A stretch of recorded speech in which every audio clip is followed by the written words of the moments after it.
It's just how fast can you bring people back in? So, Rick, let's talk about that. And what when we wage talk about will it take the to do it? uncertainty, exactly. We've got estimates of 700K to 250K on any given payrolls report, any given Friday right now. We came out hot at 531. Why are we still struggling to get a read on that, Rick?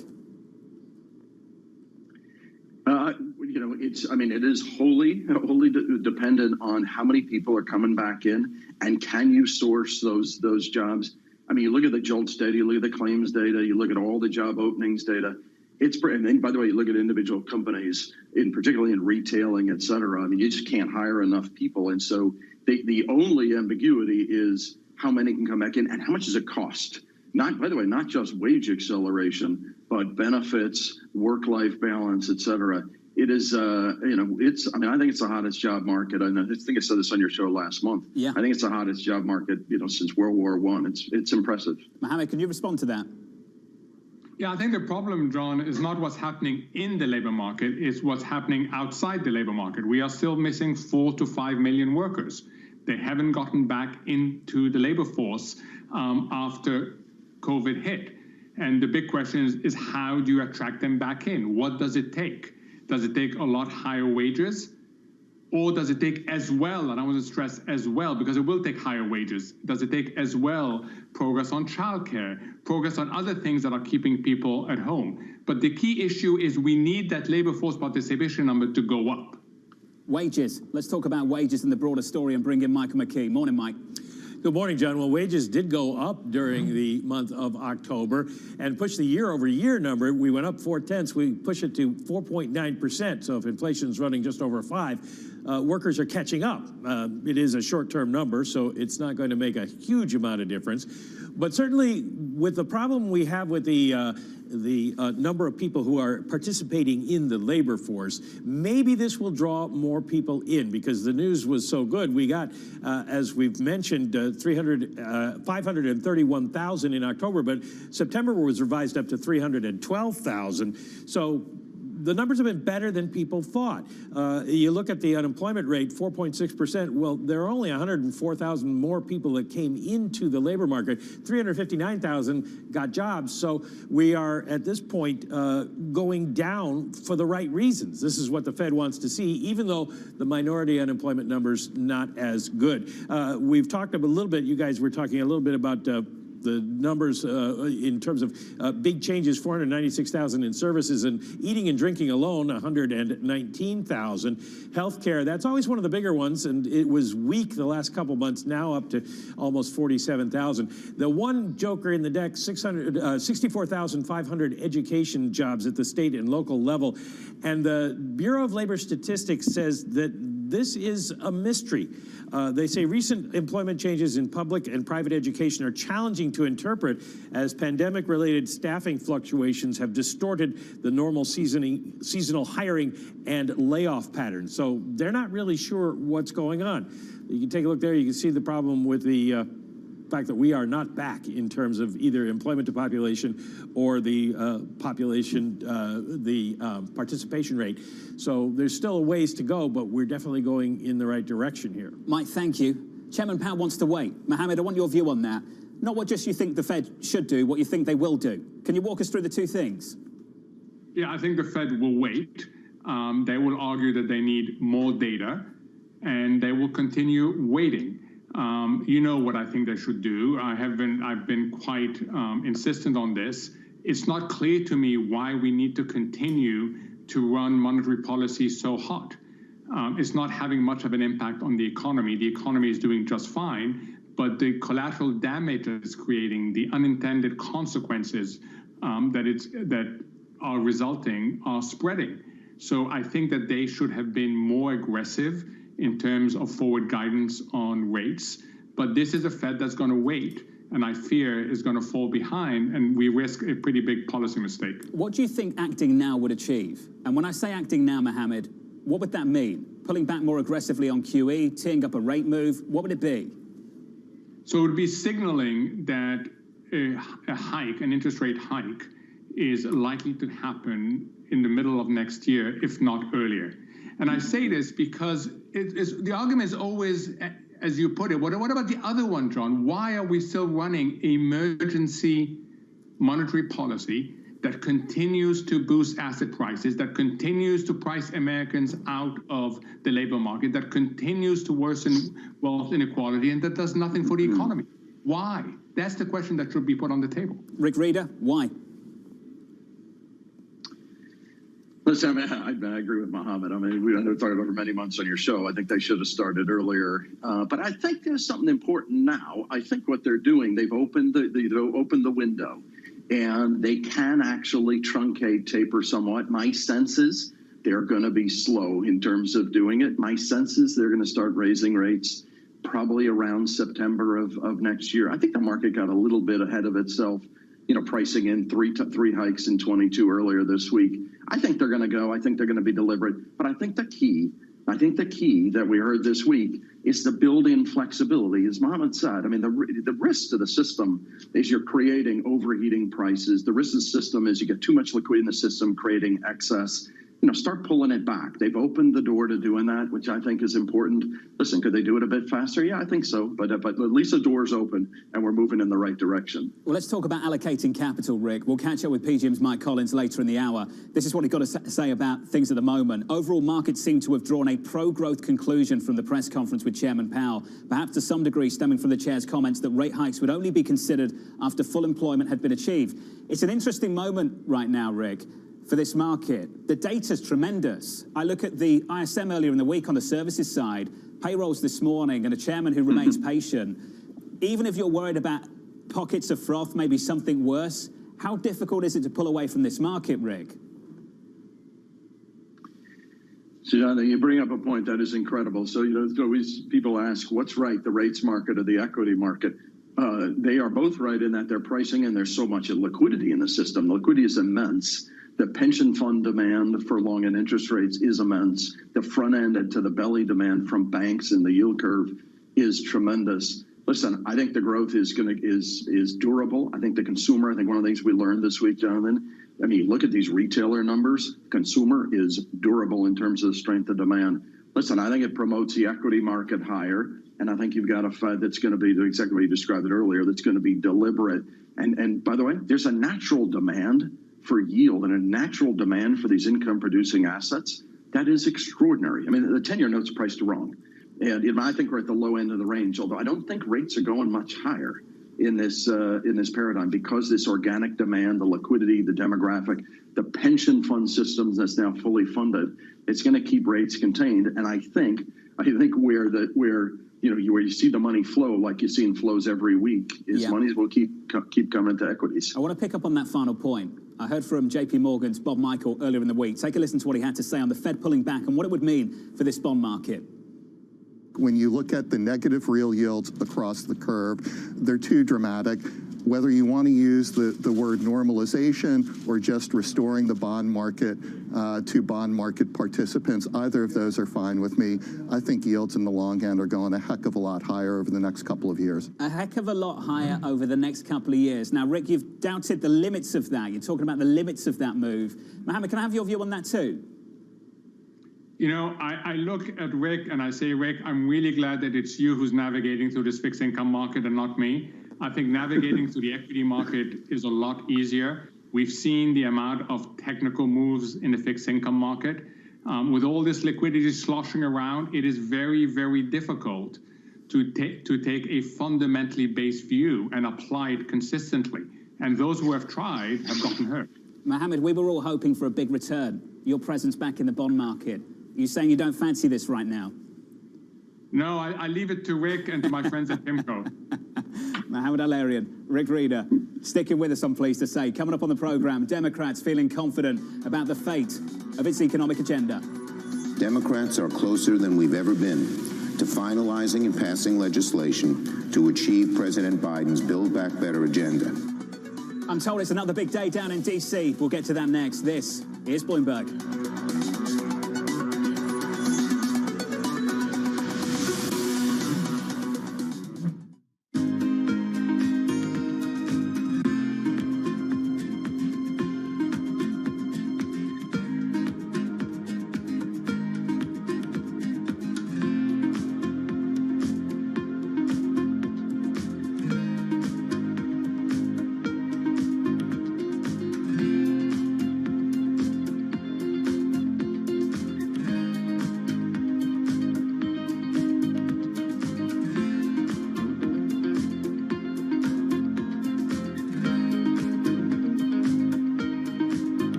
stress is there at the moment amongst the asset managers that actually some of the ESG labeled products, then if you probe, are not green? Well, look, there is some stress, and it's great that there's that scrutiny, and there's that skepticism or healthy skepticism about ESG labels or sustainable labels.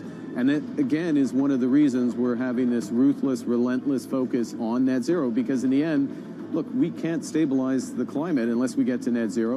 And it's a simple, these are hard numbers. Your emissions are either A or B, they're going up or down. And if they're going down, are they going down consistent with the science? We anchor it in the science, the same science the UN and others use for the 1.5 degree objectives. Should this not be compulsory? Should we not have regulators coming in and saying, look, this is a new definition, you stick by it, and we're going to measure it? So I think it's a great question. So let's look at what happened with TCFD, climate disclosure. 6 years ago, you and I were in Paris. We talked about this. We talked of other things. Now that's moving to become mandatory. It's really a reminder, isn't it, just how sensitive the markets are to any commentary about trade. We did see some pressure on the yuan, we did see some pressure on the futures. That is now being reversed. From New York City. We're in London, in Sydney, in San Francisco. 9 a.m. in Beijing and Shanghai. Good morning, everyone. Have a great evening. So recap the headlines. You do not want to miss this story. How are you thinking about those dynamics?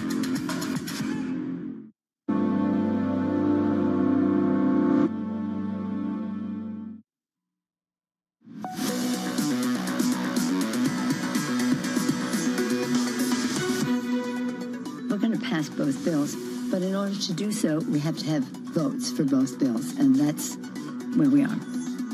The House preparing a vote on the president's agenda despite remaining intra-party divisions. Senator Manchin signalling his opposition to bringing paid parental leave back into the bill.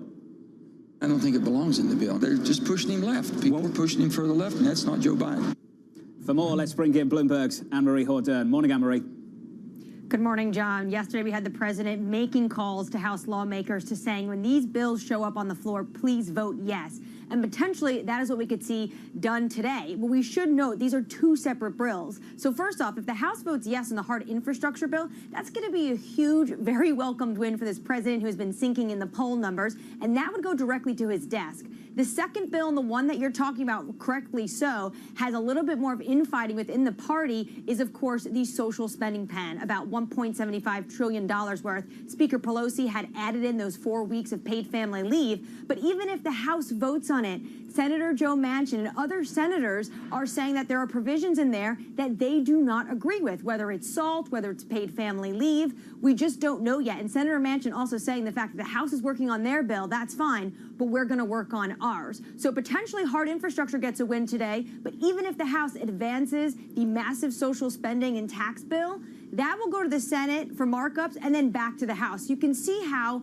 with senators and lawmakers heading home next week as well and not in session, that this is going to be another long, drawn-out fight. AMH, good to have you back. We're going to catch up a little bit later in the hour on this energy market. We've got a lot to talk about. Thank you. Anne-Marie Hordern down in Washington. Here to take Avisa Boltanski over at BTIG now. He writes the following. The whole effort could conceivably crumble, but the GOP's strong showing on Tuesday will ultimately catalyze consensus and action on the president's agenda. The final deal will have to bend towards the moderate Democrats, but that was always the case. Mohammed and Rick are still with us. Mohammed, I want your view on all of this, because one of the arguments that the likes of Summers, Blanchard, yourself made is that if we don't control the inflation side of the story, it will overwhelm some of the other goals that you support, and many other people do as well. Are we seeing evidence of that in the last couple of months on the fiscal side of the story down in Washington? We are, unfortunately, because people are focusing on the demand side of the measures, where the key is the supply side. We've been talking this morning about labor force participation, about supply side issues. Supply side issues are talked about in every earning calls I've listened to. We have a supply side issue, and whether it is the physical infrastructure, as Anne-Marie says, or it is the human infrastructure is having more challenges, both are absolutely key to getting this economy to have more responsive supply. And if we don't do that, not only are we going to have an inflation problem, but we're going to overconstrain growth, and we're going to undermine future generations. So it's key in my mind to get both done. And to those who complain about one or two items, I say don't let the best be the enemy of the good. If we get nothing done on human infrastructure, we are going to be so much worse off that we're going to have longer term issues. about our labor force and about our productivity and our ability to grow. That word supply, I want to pick up on that word supply and apply it to supply out of the Treasury. Rick, and put two stories together. We talked about the Federal Reserve pulling back, buying fewer treasuries in the Treasury market. Also need to talk about the Treasury, supplying fewer treasuries to the Treasury market. Rick, I've had this conversation through the week, in fact, over the last several weeks. Does that cancel each other out in this bond market? Is that another factor, another element as to why you think there are limits as to how high Treasury yields can go? I mean, listen, the drops in the coupon size issuance from the Treasury is a big deal. And by the way, if you believe the economy is going to continue to be strong, you're talking about higher tax receipts. You're talking about the ability for Treasury to reduce the size over time. I mean, you've got fiscal spend coming. By the way, the fiscal initiatives we're talking about are going to be paid for over, well, A, there's going to be tax increases to pay for it, and B, they're stretched out over a longer period of time, i.e. usually 10 years or about 10 years, different than the one-time massive fiscal stimulus you got in that had to be near-term funded. So, yeah, I think the Treasury's not going to have nearly the burden that it was anticipated to have because the economy is so strong.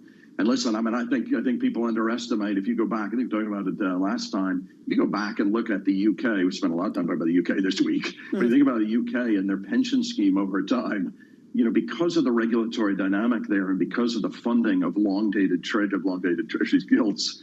But you think about what's happening now in the U.S., you've got a pension system that's now fully funded or roughly fully funded. The demand for long-durated assets is significant. So, yeah, I think the supply demand is not that daunting when people say, gosh, we're going to get more fiscal spending and issuance. You know, if there ever was a point in time that you could issue more, it's now because of the liquidity, B, this incredible dynamic that's happening, demographics, funding, et cetera. Rick, you mentioned the UK. Let's go there. And I'll give you time to think about what you're going to say to stay out of trouble if you wish. On Wednesday, the two-year yield moved a basis point or two higher after the Fed. On Thursday, the two-year yield in America moved 4 basis points lower, largely off the back of what happened in the UK. Rick, why was so much of that driven by the Bank of England? The front end of the curve and the volatility seems to be not a local story, but a global story. What do you make of that, Rick? I mean, it's incredibly right. I mean, the Fed, I'd argue wasn't that far from what we were projecting, what the industry was projecting, and we were projecting. The Bank of England, we were in this mode that was after what happened with Australia, with Canada, and the Bank of England, in their statements prior, were certainly suggesting a need to combat this inflation, a need to get in front of it, and the need to be aggressive, i.e. we're going to start raising rates now. And then all of a sudden backed off that. It took some of the pressure. There was a technical unwind. There was huge leverage unwind that has had to take place on the backside of it. But the dynamic around central banks are going to move quickly and get in front of this. Gosh, that took a little bit of the wind out of those sails. The emerging markets, by the way, are still doing it, and they need to do it. But the developed markets, it's a little bit different. Aussie, Canada, certainly are more commodity-oriented, certainly tend to be more volatile, certainly Canada around some of those movements. When the Bank of England changed, it did change the philosophy a bit in what appeared to be out there, and that the Bank of England may be encouraging the Fed to have to move faster as other developed market central banks are moving faster. Interesting. Just on this issue, when you have a 20 basis point move at the front end, something's gone wrong with communication on decision day if that happens. Mohammed, I want to give you the final word on it all. The final word, please. No, something went wrong with interpretation. John, I know you have strong feelings on this. The economists weren't looking for a rate hike. The market priced in a rate hike and then leveraged it, as Rick said. So I think it was a bit unfair to attack the Bank of England as they've been attacked so far. I think the market went too far in interpreting what they heard. What Governor Bailey said and repeated yesterday is expect a rate hike in the next few months, but he didn't say next month at the next meeting. That's what the market embraced and ran with. Mohammed, you're such a policymaker at heart. You know that if rates are starting to price this in and the chief economist comes out, sees the market pricing and says, November's live, they must know how the market's going to respond to that. November is live in the sense that it is a possibility that we're going to do it. It doesn't mean we will do it. The market ran with that. Right? I think the economists didn't, John. That's interesting. Bloomberg ran a story saying, I agree, it was split. It was split. The economists got it right. The market got it wrong. So not everybody interpreted that language as you suggest. Don't shoot the messenger, seems to be the argument. Mohammed, it's good to catch up. As always, it's good to see you. Alongside Rick Reader. Rick, thank you, sir. Coming up on the programme, the morning calls and later, 6 consecutive record closes, 9 straight days of gains. The NASDAQ is absolutely flying. That conversation just around the corner with Anastasia Amoroso and Mike Collins. Your equity market, record highs.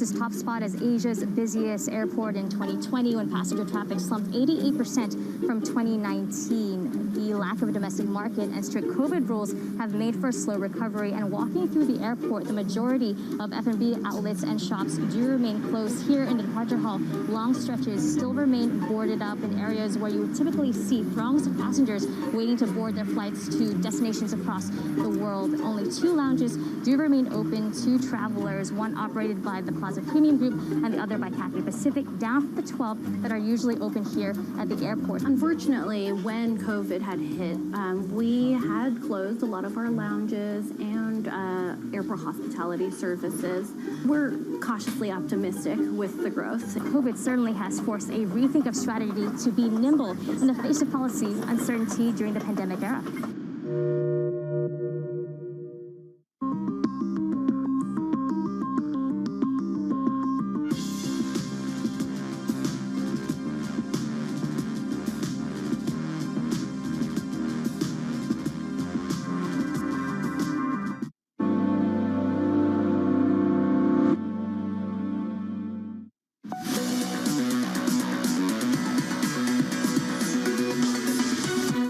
Your equity market advancing all-time highs. That's your price action here in the morning calls. We begin first up with Truist downgrading Peloton, citing a lack of near-term catalysts and slowing demand. The stock is down 33%. BTIG upgrading Shake Shack to a buy, expecting sales to accelerate amid increasing tourism. And your final call from Morgan Stanley, downgrading Citrix to underweight, seeing an extended period of uncertainty following its quarterly results. Up next on the program, your equity market, staring down the barrel of another record high after a solid jobs report. This is Bloomberg.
The past 18 months have reminded us how essential the PC is to work, life, learning, and connecting. And with Windows 11, we have renewed sense of the role Windows plays in the world. It offers personal agency and real choice to users.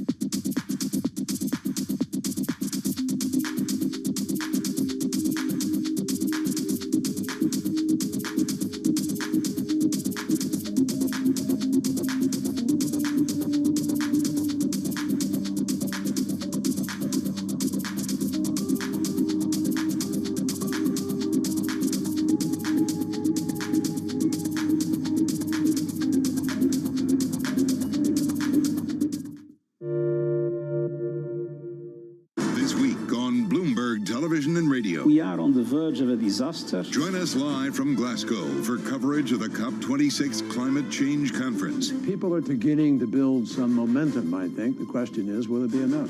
We'll speak with global leaders, keep you up to date on progress and setbacks, and analyze what it all means to you. We're going to need to see some real action. COP26, the UN Climate Change Conference, this week on Bloomberg Television and Radio.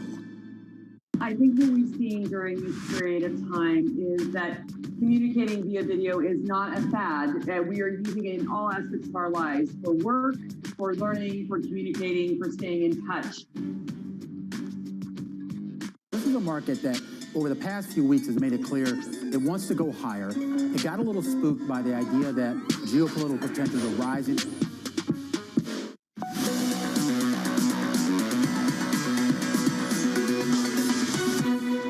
This market is just flying. From New York City this Friday morning, good morning. 6-day winning streak on the S&P, call it 9 on the NASDAQ. We're up again on the S&P 500, up 0.5%, up 25. The small caps like what they see in the data this week. The small caps up more than 1 percentage point. The NASDAQ up 78, advancing 0.5%. That's your opening bow. Switch on the board and get to the bond market.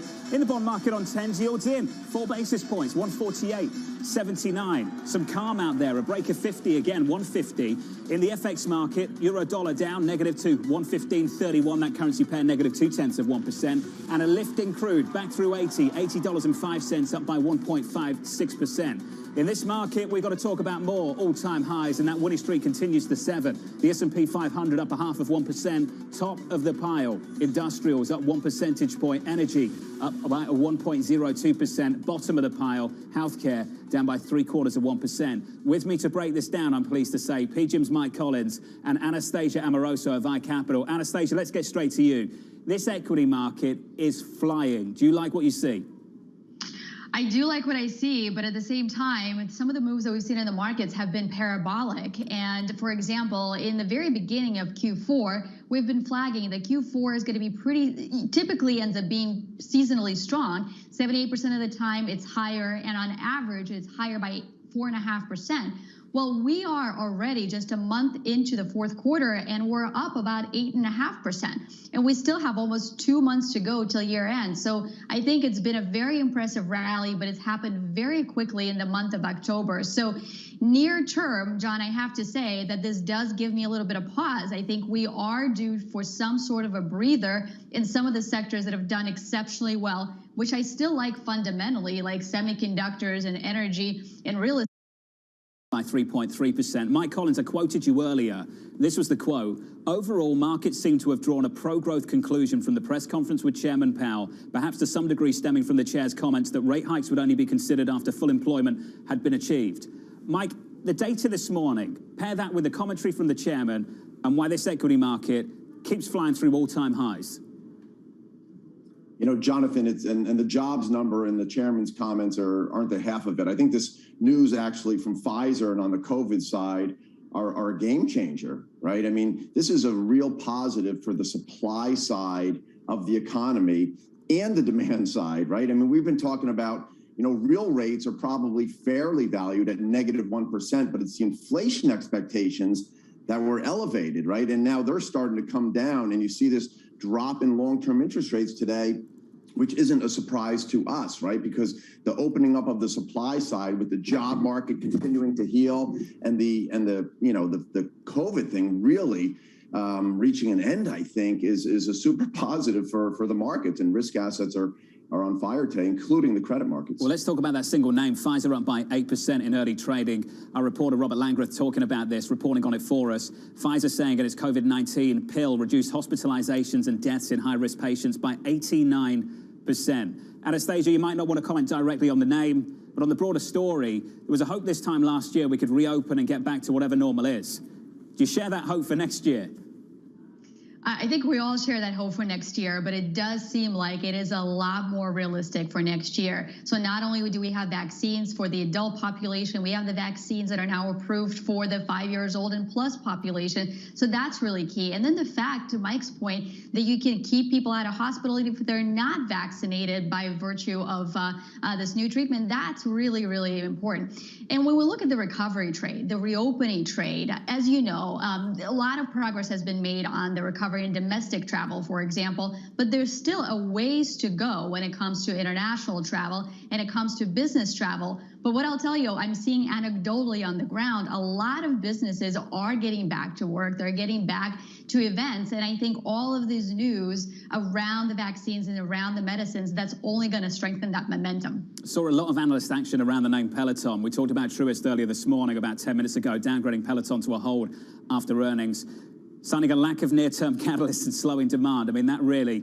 is understating it. 3 months ago, they were looking for $1 billion more as a year-end guide. That's the cut, $1 billion. The stock is down by 33%. And Mike, that single name captures a broader story for me. This economy, single names, this story is moving so quickly from month to month. I find it difficult to see how companies can actually give us real clarity for next year. And economists too, market participants, the range of outcomes still, from my perspective, Mike, and you may well disagree, still seems to be really wide. What's your take on that?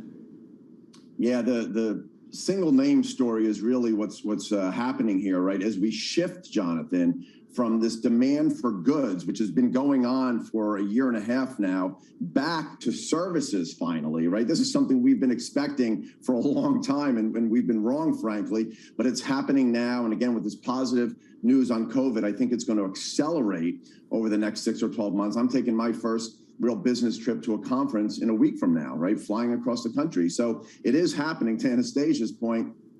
But the dispersion among companies as we go through this big transition, right? And it's not just the transition from goods and services. We're going from easy policies to tighter policies. I mean, a lot of things happening, and you're going to see dispersion, which has been really tight in the credit markets. You're not seeing a lot of difference in spread or pricing between risky and safe credits. We think that dispersion is going to increase here, and there's an opportunity to generate alpha for active managers. Anastasia, does that resonate with you? Yeah, it certainly does. I do think there's a lot to do in the equity markets and the ability to be discerning with the sectors. I wanted to pick up on the inflation expectation story and how those have been coming down. I think one of the big stories which will differentiate itself in the equity markets next year is going to be about restocking and rebuilding those inventories. And by the way, the supply chain issues seem to be clearing up. So one thing I wanted to pick up on from the payrolls report this morning, we saw an 8% increase in wages for transportation and warehousing industry. So we're now paying out for those workers, and those workers are coming back. So I think as we go into next year, we have a chance to de-bottleneck some of the log jams that have been created. And so that does give more competitive advantage to some of those industries. But again, we're still going to be looking at pretty significant, pretty high inflation next year. So I want to stick with sectors that can pass through some of those higher costs and have the demand that's still solid. So that's why today, I probably wouldn't buy semiconductors right here. I probably wouldn't buy energy right here. And maybe I would shy away a little bit from real estate. But if we get some sort of a pullback, some sort of a catalyst, those are the 3 top sectors that I would be looking to buy on the pullback. Well, let's bring up tech as well. Tech up for a 10th straight day on the NASDAQ 100. What a run it's been. All-time highs again with the story. Here's Abby. John, an incredible story. That NASDAQ 100, as you just mentioned, up 10 days in a row. The best winning streak, longest winning streak of the year, gaining 7% over that time period, matching a streak last December. And similar to last December, this isn't about the pandemic stay-at-home safety trade of tech, but tech for tech growth. Take a look at that, up 7.1%. And not surprisingly, it has everything to do with yields coming in. Over the last 2 weeks, we have seen a dramatic drop in yields from the 5-year, 7-year, 10-year, 30-year. Look at that 30-year coming in 16 basis points. When yields go up, valuation comes into concern, as you know. But put another way, when yields come in, the present value off of discount rates, assets go up. So that really makes tech look more attractive with yields coming in. Not surprisingly, we now have the correlation between U.S. stocks and bonds going negative. That's been the case for much of the last 2 years, John, as markets have simply gone higher. There have been bumpy patches last September and October where the correlation was higher because as yields for bonds went up, we had stocks go down. But it does seem, John, that we're in a smooth period here where perhaps we're just going to see these yields supporting growth going higher. Abby, thank you. Let's build on this, the relationship between real yields, bond yields, and what happens with the tech sector in the equity market. Chris Harvey of Wells Fargo weighing in. What we've seen this year, real rates go down, tech, high growth outperforms. Real rates go up, you see the opposite. The Fed is the 8,000-pound gorilla. right? When they start stepping out, you should start seeing real rates start to drift higher. They go from the 8,000-pound gorilla to the 800-pound gorilla. If they're not buying or they're not hoovering up all the bonds they possibly can, it should go higher, albeit at a rather slow pace. And that should be good for your cyclical trade. We have got the perfect two guests to discuss this with. On the rate side, we can do that with Mike Collins. On the equity market, target together, Anastasia Amoroso. Anastasia, just run us through your thinking on that relationship between real yields and tech in the equity market. John, I think that relationship definitely holds near term. We've seen this over the past year or so. When rates rise, you have a little bit of a pullback in tech stocks, and then the dip buyers step right in. So I think it's a short-term relationship, but at the end of the day, what really prevails is growth, and tech is where the growth is. What's interesting is if you look at the instances of rates moving higher and rate increases, rate hiking cycles over a period of time, you see that S&P still delivers positive returns, but even more interestingly, the Russell Growth Index still tends to be positive, and significantly so, even during the rate hiking cycle. So maybe it's a short-term relationship, but longer term, what the markets care about is, can these companies deliver growth? So to me, you still stick with tech, you stick with growth. But if I'm being very tactical, if I look at the setup right now, you look at software, you look at some of the valuations there, they're literally off the charts, and that's where investors are very long. So if, for example, we get to the December FOMC and it is more hawkish than we're positioned for right now, and if we get those dots that are indicating a 2022 rise, you could have a near-term hiccup in rates moving higher and tech moving lower. But once again, that's what investors would look to buy. Mike Collins, how are your thoughts evolving on the real rates part of this story? Yeah, you know our view, John, a negative 1% real rate is where it's supposed to be. That is actually fair value. Investors who are flush with cash are not supposed to earn a positive return over inflation by sitting in cash and treasury bills, right? They're supposed to pay to store their money. That's the world we live in. So that is a normal relationship, and that is good for valuations, right? It continues to support higher than historical equity valuations and probably tighter than historical credit spreads, right? We've always had the view lower rates actually force people into more credit, into more corporate bonds, high yield bonds, et cetera, which lowers those relative yields or spreads on the credit sectors. And you're seeing that today, right? You're seeing the rates come down, real rates fall, credit spreads tighten. That actually feels like a pretty normal relationship in the near term, right? Over the long term, you know, we can talk about credit risks on the horizon. Well, we can talk about that a bit more, but just a final word, Mike, on what you just said. You are undeserving of a real return on sovereign debt, on the risk-free asset. Is that essentially the argument you're making? And is that shift a permanent one, Mike, as far as you're concerned? Absolutely, Jonathan. Everybody in the world's getting older. Savings rates are going up and have to go up in places like the U.S. There's a supply of savings, excess glut of savings, and not enough investable assets out there. You see Treasury supply is coming down, not going up, right? So just like you store your stuff in a storage unit, you pay for that. You have to pay to store your money. I think that is normal, and that's going to be the world we live in for a long time. The new normal. Mike Collins of PGIM sticking with us alongside iCapital's Anastasia Amoroso. Your equity market, all-time highs. Your commodity market, just a little bit firmer, up 1% on WTI, just short of 80 at 79.61. Coming up, OPEC rejecting the president's plea for more barrels. We have a record to show comparing us as OPEC Plus, not as what some of you unfortunately call us as a cartel, but as a responsive regulator to a market that needs to be regulated. This one's getting a little bit more contentious at home for the President of the United States. That conversation is next. This is Bloomberg.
хорошо подготовлены, насколько это было возможно за столь короткие сроки. Это на самом деле эксперимент.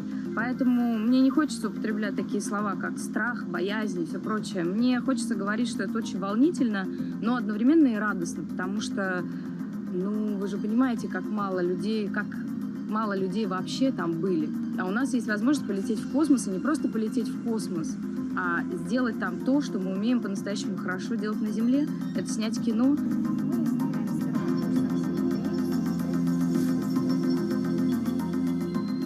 Тоже это не просто, в чем дело-то. У нас же экспериментальный во многом этот проект. Поэтому мы сейчас столкнемся с кинематографическими нюансами, которые мы могли предвидеть отчасти, какие-то, наверное, не могли предвидеть. То есть, несмотря даже на то, что, опять же, все делились с нами там космическим опытом и так далее. Но это опыт, это первый раз. Ну, то есть второй будет проще.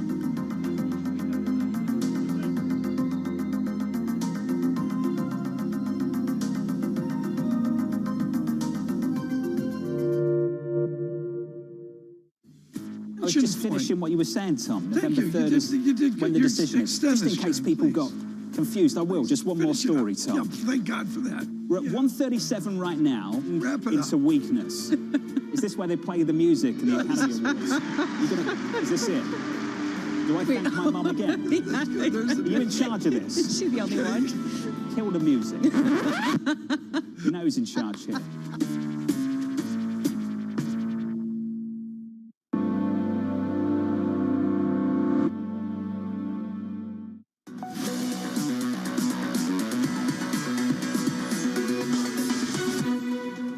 I say that we can basically do more for ourselves. We've been energy independent for the first time in 67 years. Why can't we do more? Why can't we produce more? We've got plenty of natural gas. My state, beautiful state of West Virginia, has an ocean of natural gas under it. If they just let us build a pipeline, we could get the product to market.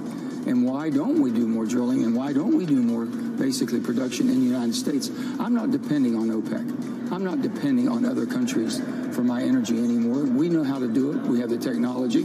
We should be relying on ourselves. Senator Manchin saying we can do more at home to tackle the energy issues in America.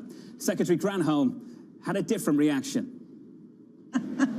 Oh my God, that is hilarious. Would that I had the magic wand on this. We are reliant on a global gas market. I mean, the global gas market, we can't just produce oil for the United States. It is on a global market. Down in D.C. from Washington, back with us, AMH. Morning, Anne-Marie.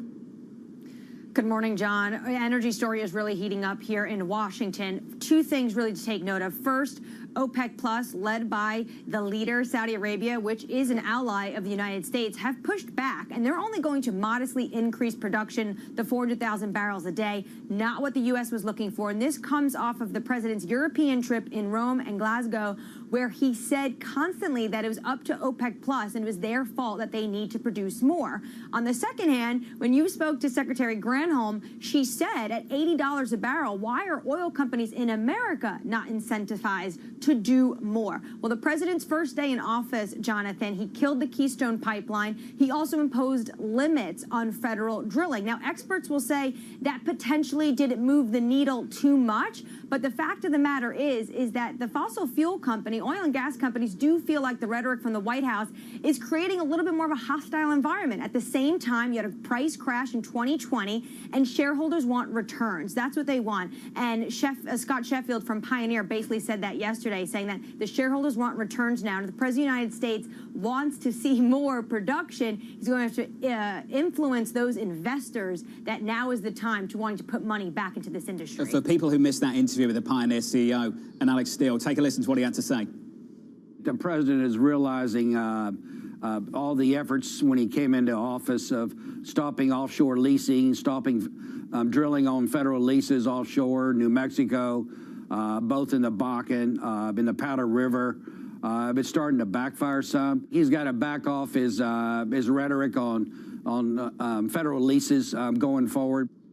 Anne-Marie, it's a private company. Ultimately, they can make some decisions, but they have to operate within a certain environment. And right now, this environment, as you put it, is somewhat hostile, but that was the objective, wasn't it? That's what I struggle with here. Wasn't that the ultimate goal, to make it hostile?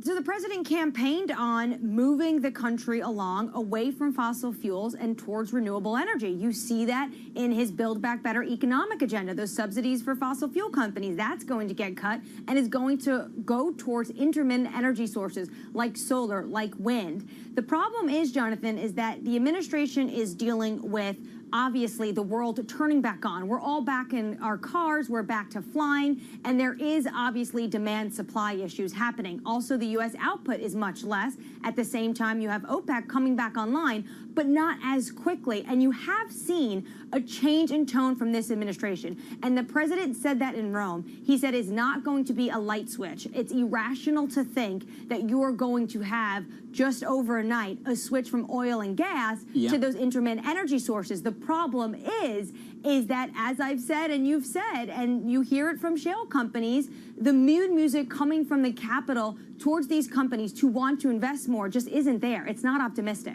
Anne-Marie, thank you. Thank you very much. How much longer will this go on for? Here's the take of Ed Morse of Citi. Demand was going to be very slow in growing. The reverse is probably more true. We're seeing an uptick. Next year is going to be a very big surprise upward in terms of non-OPEC production, including from the US, larger than from any other individual OPEC country. I want to talk about this from the credit perspective with Mike Collins, from the equity side of things with Anastasia Amoroso. Mike Collins, first to you on credit. How does this energy story bleed into what you do every day? Well, you generally want to own energy here, Jonathan, right? We've actually become more bullish on the energy sector over the last few months, right? Less supply, less capital investment, more demand, higher prices leads to better earnings, deleveraging by these companies, whether it's pipelines, which there's a limit on capacity there. So the pipeline companies are doing well, gas producers are doing well, energy producers are doing well, companies that have LNG facilities where they can export gas are doing well, right? So you want to be overweight energy, and we are here. The energy sector in the equity market, Anastasia, up 54% year to date. It's flying. Is the equity proposition a little bit different for you? No, I think Mike is right. The fundamentals of even equities in the energy space are very solid. What I would say is this is not what we've seen in 2015. This is drastically different. At these levels of oil prices and with the break-evens that are $45 or $50, and we got the price of Brent, now crude above 80, you're making very, very solid cash flow and very solid profit margin. So that's why a lot of these companies are delevering, and that's why you have free cash flow that's really significant, and you see the return to shareholders. I mean, even in the equity space for the leading sector ETFs, you have 4% plus yield on energy. So it's very, very compelling. So I do like the sector a lot. As you mentioned, it is up 54% or so year to date, and oil has rallied a lot. So I think a lot of the policymakers around the world are looking for some release valves. And I'm not saying that oil is going to crash here drastically, but you've got a lot of event risk that's building up into year end. For example, you've got the talks with Iran that are coming up in the end of the month. You've got the rig counts in the United States that are moving higher. You've got OPEC that said they may change their reaction function, and then next meeting is in December. And then you've got President Biden that maybe is entertaining something on the strategic petroleum reserve release. So I think it's just a lot of near-term headline risks on energy. So this is why I say fundamentally, I do think you want to own energy equities. It's one of the better inflation hedges. Yeah. And these companies are profitable, but I would just look to step in maybe when some of this headline risk is a little bit behind us. iCapital's Anastasia Amoroso. Anastasia, thank you. To Mike Collins of PGIM, thank you to you both on this Payrolls Friday. More all-time highs in this equity market. The S&P 500 up 0.7%. The NASDAQ marching higher too. From New York City this morning, good morning. Your trading diary's up next. This is Bloomberg.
BSO Now is your online home for weekly Boston Symphony Orchestra and Boston Pops performances. See new concerts that go behind the scenes, plus acclaimed archival concerts. Visit bso.org/now, where the music plays on. BSO season sponsor, Bank of America.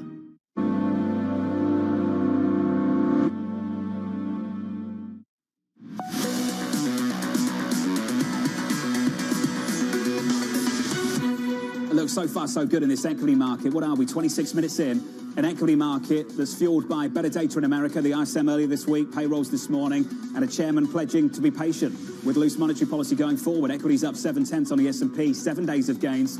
On a NASDAQ, up for a 10th straight day of gains. We advanced there about 0.5%. Let's get to the trading diary. The president speaking on this payrolls report, 10:15 Eastern time. All eyes on the House. Will we finally get a vote on that economic plan? Powell, Harker, Evans, all kicking off the Fed speak from Monday. CPI on Wednesday. Disney earnings too. The US bond market closing for Veterans Day on Thursday. And finally, the University of Michigan Consumer Sentiment Survey this time next week. From New York City, thank you for choosing Bloomberg TV. This was the Countdown to the Open. This is Bloomberg.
China is a gigantic part of our economic life and will be for a long time, for our lifetimes. But that does not mean that we should be naive in the way that we look at our critical national infrastructure, the way we look at, you mentioned nuclear power, you mentioned 5G technology. Those are all legitimate concerns that any government, many other governments around the world have.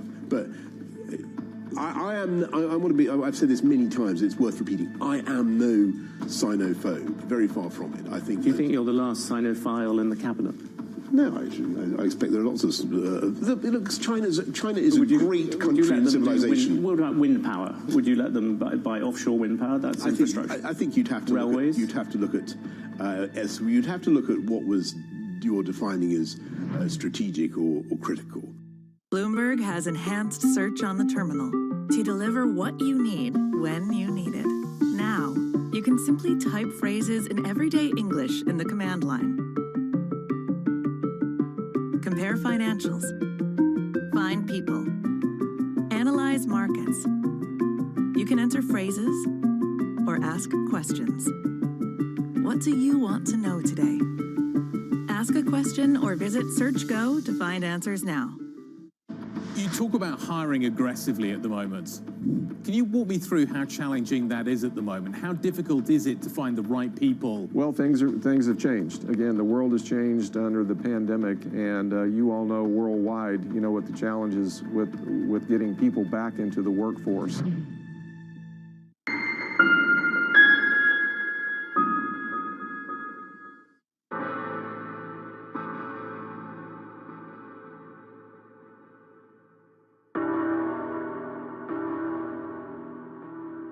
Months after Hurricane Maria, Puerto Rico is still in peril.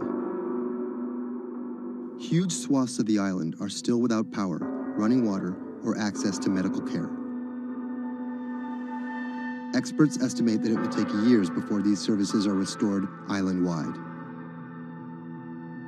Much of the blame has been placed on FEMA for a slow response in comparison to recent disasters on the mainland.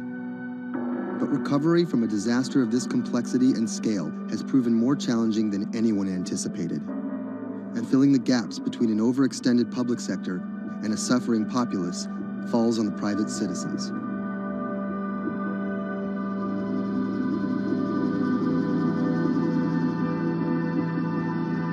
Robert Anderson is a Puerto Rico resident of 4 years. The eye of the storm came in south of El Yunque, swept up towards San Juan, and out to Arecibo. Everything on the right-hand side is what we call the dirty side of the storm. This isn't his first time in a disaster zone. With a military and telecom background, Anderson worked on repairing damaged cell phone towers in New Orleans after Hurricane Katrina. Some might be tempted to label him a disaster capitalist, seeking lucrative government contracts for his expertise.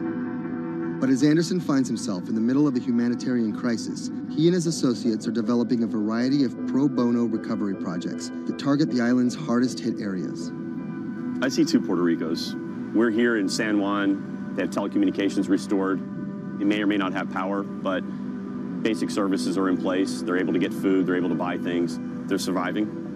And when you look outside of the San Juan area, you can go 15 minutes from here and find areas that are devastated. I'm working on the devastated side. Today, he's put together a boots-on-the-ground mission to provide medical care to some of the island's most isolated and vulnerable residents.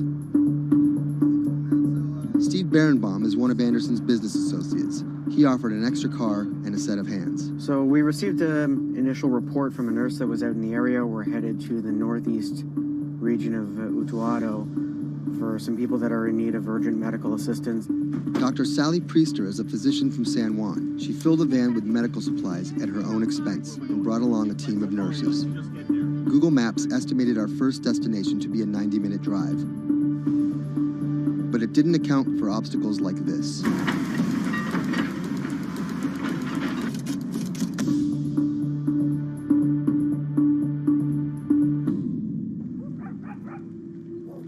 Our first stop was the home of an 82-year-old blind Vietnam veteran. His roof was blown off by the storm, and he's been living alone in a back shed for nearly 2 months. His cane actually got broken in the storm, so he's limited mobility. He has a number of medical ailments. Dr. Priester's having a look at him. We called the VA. They're going to get him set up with what he needs, get him stabilized so he can then be transported either to an evacuation center or off the island. It's when the chain gets broken, when those families that are connected to them leave the island or take off, these guys get left at the end of the road, and it's tough. FEMA was not officially part of Robert's team, and their arrival caught everyone by surprise. Their job here was to survey and report back to their superiors, and did not come with medical aid of any kind. People think that FEMA is there to hand out bottles of water. It's not what they do. FEMA has a role to play. They have a very specific role. They bring in ships, they bring in airplanes, they bring in tractor trailers with pallets of things. But they're a big machine, and there's gaps in that thing. And you're seeing one of the gaps here, and we help fill that role.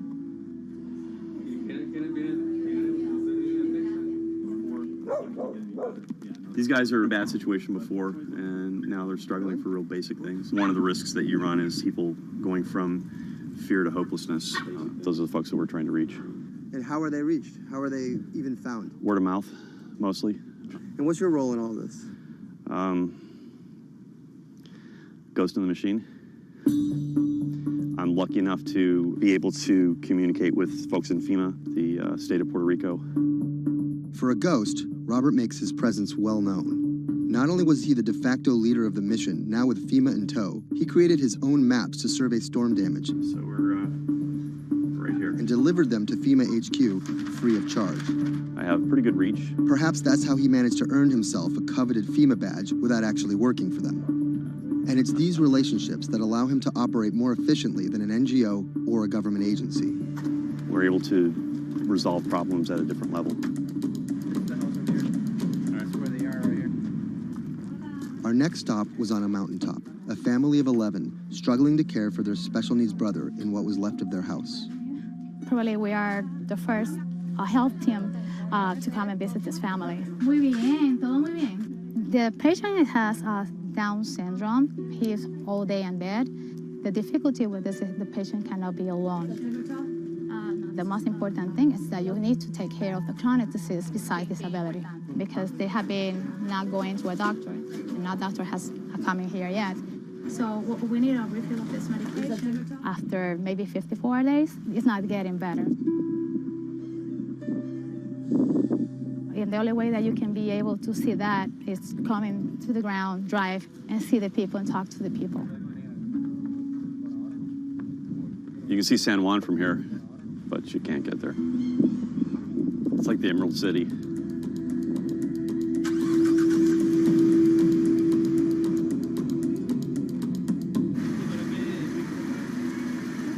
On this stop, we caught word that a man living alone at the edge of the jungle was in need of care.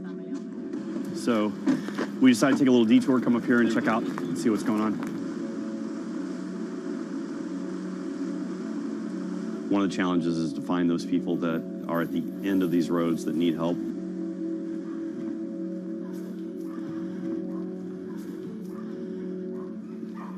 ¿Pero por qué estás solo? ¿Por qué estás por acá tan solo? I'm asking about why he's alone right here. He said things of life happens. Yeah, I'm here by myself. So ¿dónde vive acá? En la parte de...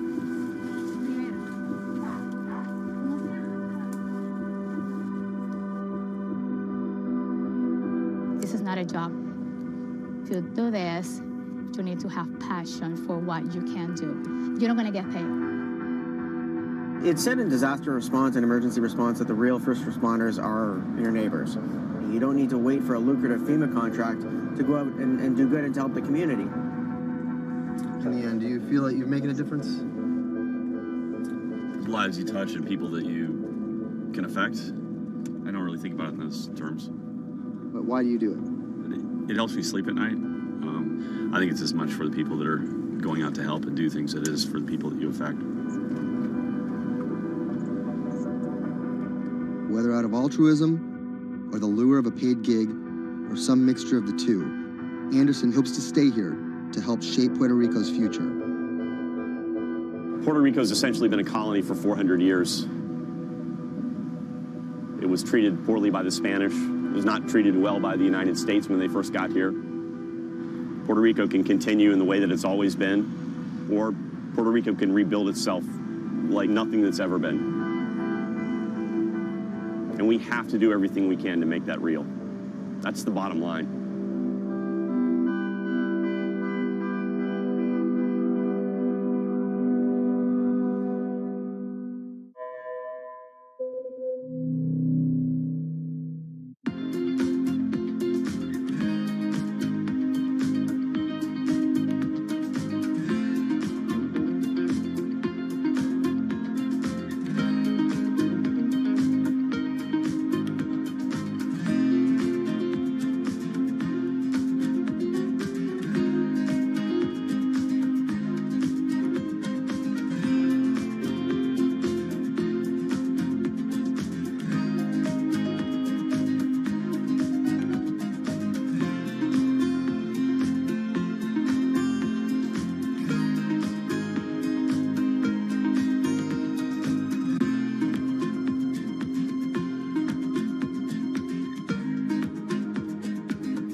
When I met him first online, I found him to be really sweet. I think I was the one who was talking for an hour. He was just listening. When we met, I saw her. She was beautiful, intelligent, and kind, which was, something that I was looking for.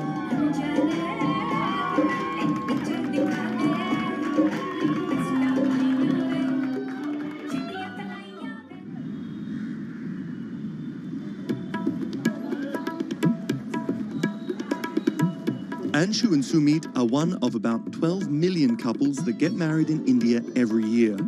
Unlike their parents' generation, they're not from two close villages, but from two cities on opposite sides of the country.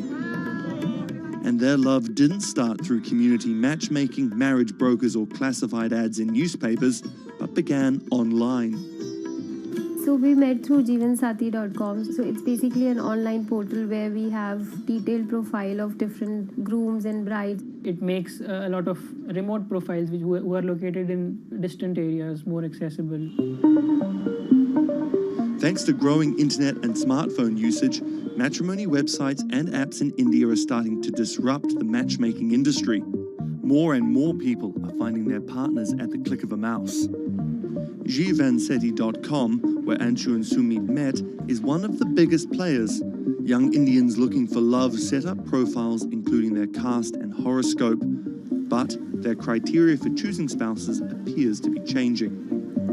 We have seen the shift from, traditional caste community conservative parameters to something like which is more focused on education, employment.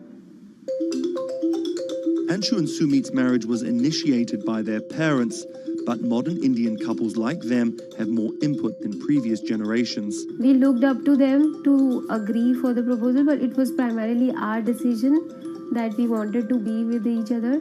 So what's the emoji you'll use the most to send to each other?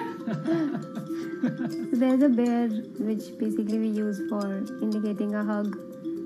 Yeah, that's our language basically, bear icon for a hug. Time flies when you're in love, and just 1.5 months after they first met online, the couple got engaged. They decided to hold their wedding less than 3 months later.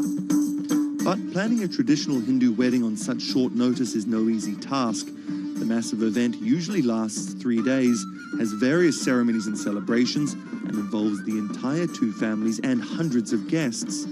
Luckily, there are websites and apps for that.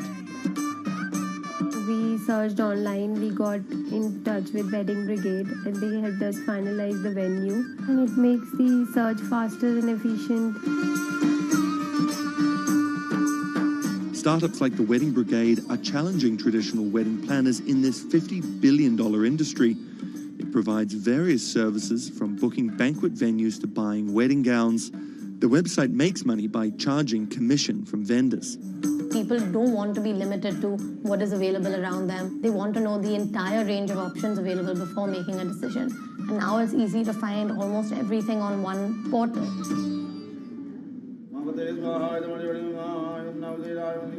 Anshu and Sumit are officially married in a ritual that has gone on for thousands of years, but their love started in a very new way. Technologies might be changing the way couples meet, date, and get married in India, but they're definitely not changing everything. The technology was only the first level help that we could get to find each other. Everything else was like very humanly and emotions and feelings based.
Massachusetts Senator Elizabeth Warren has become a symbol of everything the Republican Party stands against. Everyone gets a right to basic health care. We need strong oversight of these banks. A legal scholar and a consumer advocate turned politician, Warren has branded herself as a champion of the working class and made a career out of standing up to big business. While rumors of a 2020 presidency bid remain just that, I'm not running for president. Her Senate seat is up for re-election in 2018, and Republicans are already pumping millions into super PACs to defeat her. This is the story of how a law professor and politician came to be seen as the biggest threat to Republican values and the greatest hope for progressive America. Elizabeth Warren was born Elizabeth Ann Herron, the youngest of 3 siblings, on June 22, 1949 in Oklahoma City to middle-class parents. After waiting tables to help her family pay the bills, Warren became a star on the high school debate team. She landed a scholarship to George Washington University at the age of 16, but 2 years later dropped out to marry her high school sweetheart, Jim Warren. By 1980, Warren was a mother of 2, divorced and remarried, had earned a bachelor's degree from the University of Houston, a juris degree from Rutgers, and practicing law in New Jersey. Warren then went on to become an influential law professor, teaching, lecturing, and publishing highly cited work on bankruptcy and commercial law at 7 universities around the country, eventually settling at Harvard Law School. But Warren wasn't always a liberal lion. Elizabeth Warren used to be a Republican, actually. That's Stephen Dennis. I'm a Senate reporter for Bloomberg. Around the time that Elizabeth Warren switched parties, she became a fierce opponent of a Republican drive to make it much harder to file for bankruptcy. She fought that for a decade. It ended up passing anyways. While her efforts ultimately failed, her warning calls were heard in 2008.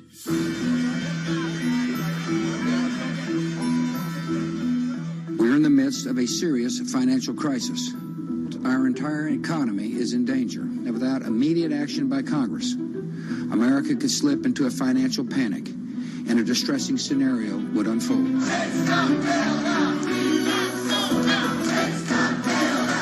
Professor Warren was tapped to help with oversight in the government bailout. She would excoriate bankers and their bonuses and their practices. Why should the U.S. taxpayer alone carry Citi? She proposed a series of tough regulations, which became the basis for much of the Dodd-Frank financial law that we have today. That sort of catapulted her to national stardom, particularly among the progressive left.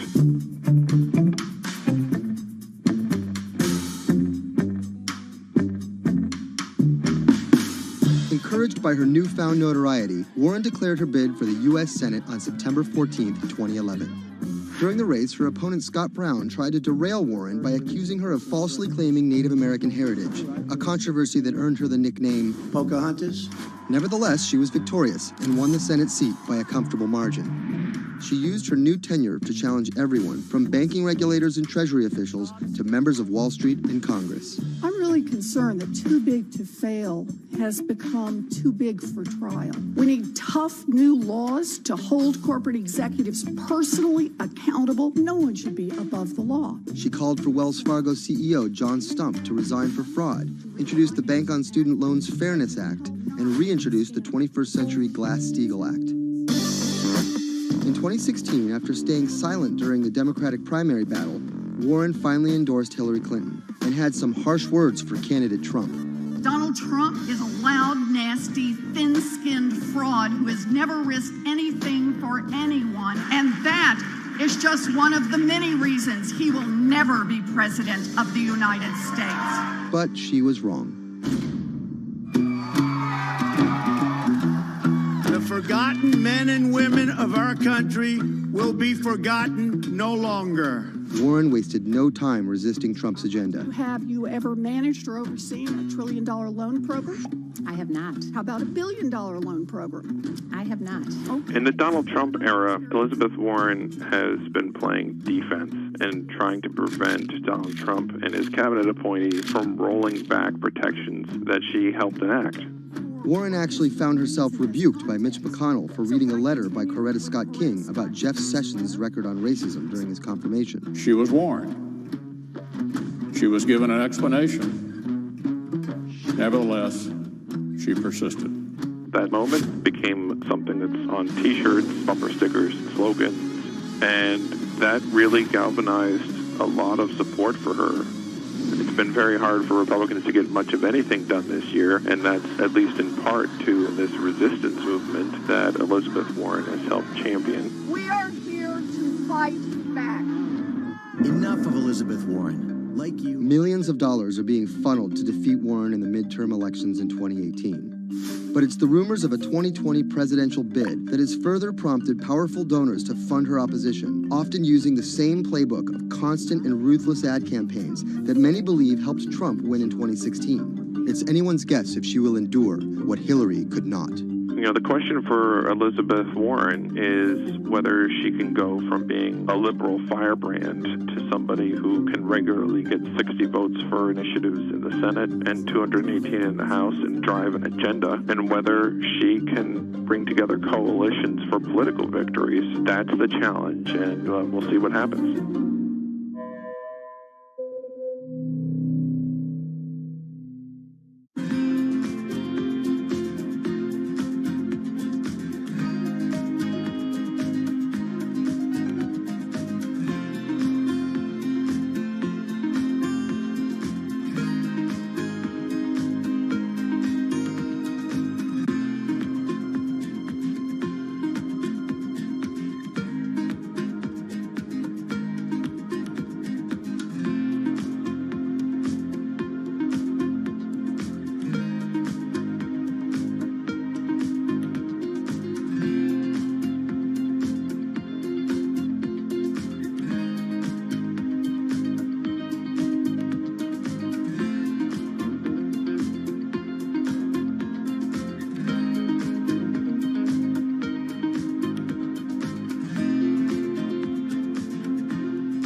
Sadiq Khan, the mayor of London, has made some powerful opponents. He doesn't know me, never met me, doesn't know what I'm all about. I think they're very rude statements, and frankly, tell him I will remember those statements. My message to Donald Trump and his team is that, your views of Islam are ignorant. He's the first Muslim mayor of a major Western capital and proud of it.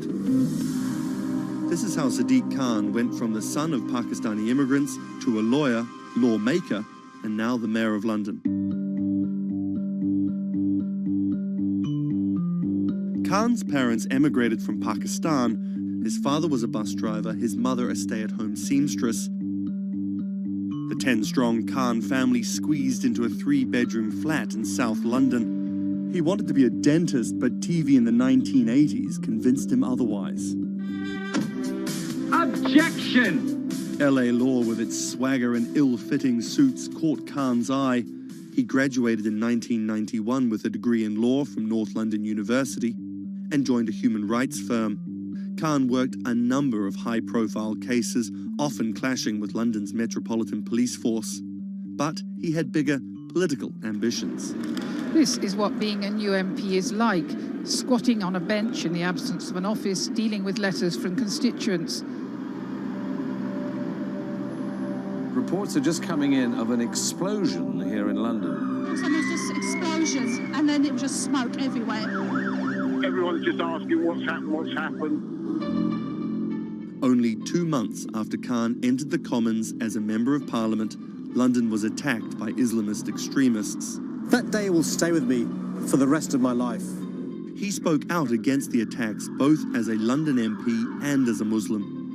He has been very clear about his opposition to violence, opposition to terrorism, and has set out to make the case for a more open and peaceful Islam. That's Thomas Penny, one of Bloomberg's Westminster correspondents. Here is a man who is a Muslim, and he is standing up and being open and straightforward and being clear that the problem here is not Islam, but it's Islamic extremism. In 2015, a decade after the attacks, Khan ran for mayor of London, and his faith was back in the headlines. His opponent, Zach Goldsmith, trying to link Khan to radical Islam. The debate got again personal and nasty. The Goldsmith camp has called Khan extreme and accused him of associating with, quote, those who seek to do our police and capital harm. It's a pattern of behaviour. Even the former Prime Minister David Cameron repeated the allegations. He shared a platform with Sajil Shahid, the man who trained the ringleader of the 7/7 attacks and accused the United States of bringing 9/11 on themselves. But the smears didn't stick. Zach Goldsmith ran a very negative campaign that was based on what people knew was a lie. This election was not without controversy. And I'm so proud that London has today chosen hope over fear and unity over division. After taking the mayor's office with a comfortable majority, Khan has brought a business-like efficiency to the role, scrapping expensive vanity projects like the Garden Bridge and the new Routemaster buses, which cost £350,000 each. The former lawyer who used to fight the police in court is now praised for his close relationship with them. I was talking to a very senior police officer in the Metropolitan Police who said there was a sea change when he went into City Hall, and the police were saying how much they welcomed this because they knew where they stood and he was more straightforward to work with. So he works like a lawyer, he works like a government minister. Khan's kept his faith at the fore. He's an outspoken voice for moderate Muslims across the world. Donald J. Trump is calling for a total and complete shutdown of Muslims entering the United States. Now, by giving the impression that Islam and the West are incompatible, you're playing into the hands of the extremists. The ongoing spat between Khan and US President Donald Trump escalated when Trump went after Khan, misquoting him on Twitter just hours after the terrorist attacks of June 3rd, 2017. Khan's now one of the most prominent Labour politicians in the UK. In fact, a recent poll of Londoners found Khan was more trusted to keep the country safe from terrorism than the Prime Minister or the Labour leader. His story of going from the son of an immigrant bus driver to the mayor of one of the greatest cities in the world plays well with Londoners. But can he appeal to the rest of the nation? Has Khan got his eye on the top job? And is the UK ready for a Muslim Prime Minister?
Hello traders, how are you doing today? Are you ready to trade Bitcoin? I'm going to place an order. Please copy this trade as well. All of you guys, our customers who have the strategy. The price I'm looking to sell Bitcoin at 61,718. Okay? 61,718. This is the price. I want to sell Bitcoin. Okay, order placed. Let's wait what's going to happen with Bitcoin and if we'll be able to execute this order. It's a little bit away, but this is what has happened these days with Bitcoin. I have to put order for quite a while and wait until it will get filled because it's kind of volatile these days. Okay, guys. So if you want to trade Bitcoin, please copy this trade and place an order. After it will get filled, I'll talk you through what we're going to do next. Okay, guys, stay safe. What does it take to change the world? A big army? A cure to a pandemic? A revolution? All of these take either a lot of people, thousands of hours, or massive amounts of space. But for Julian Assange, all he needs is one room, an internet connection, and the world will listen. Assange is located here, and more specifically, right here. And from that location, he's posted government secrets, classified documents, and leaked emails from some of the world's most powerful people. And in doing so, has been labeled a hero, a villain, a nihilist, and everything in between. This is how an Australian programmer sequestered in the Ecuadorian embassy in London became one of the most influential and notorious people in the world. Born in 1971 in Townsville, Australia, Assange has always been on the move.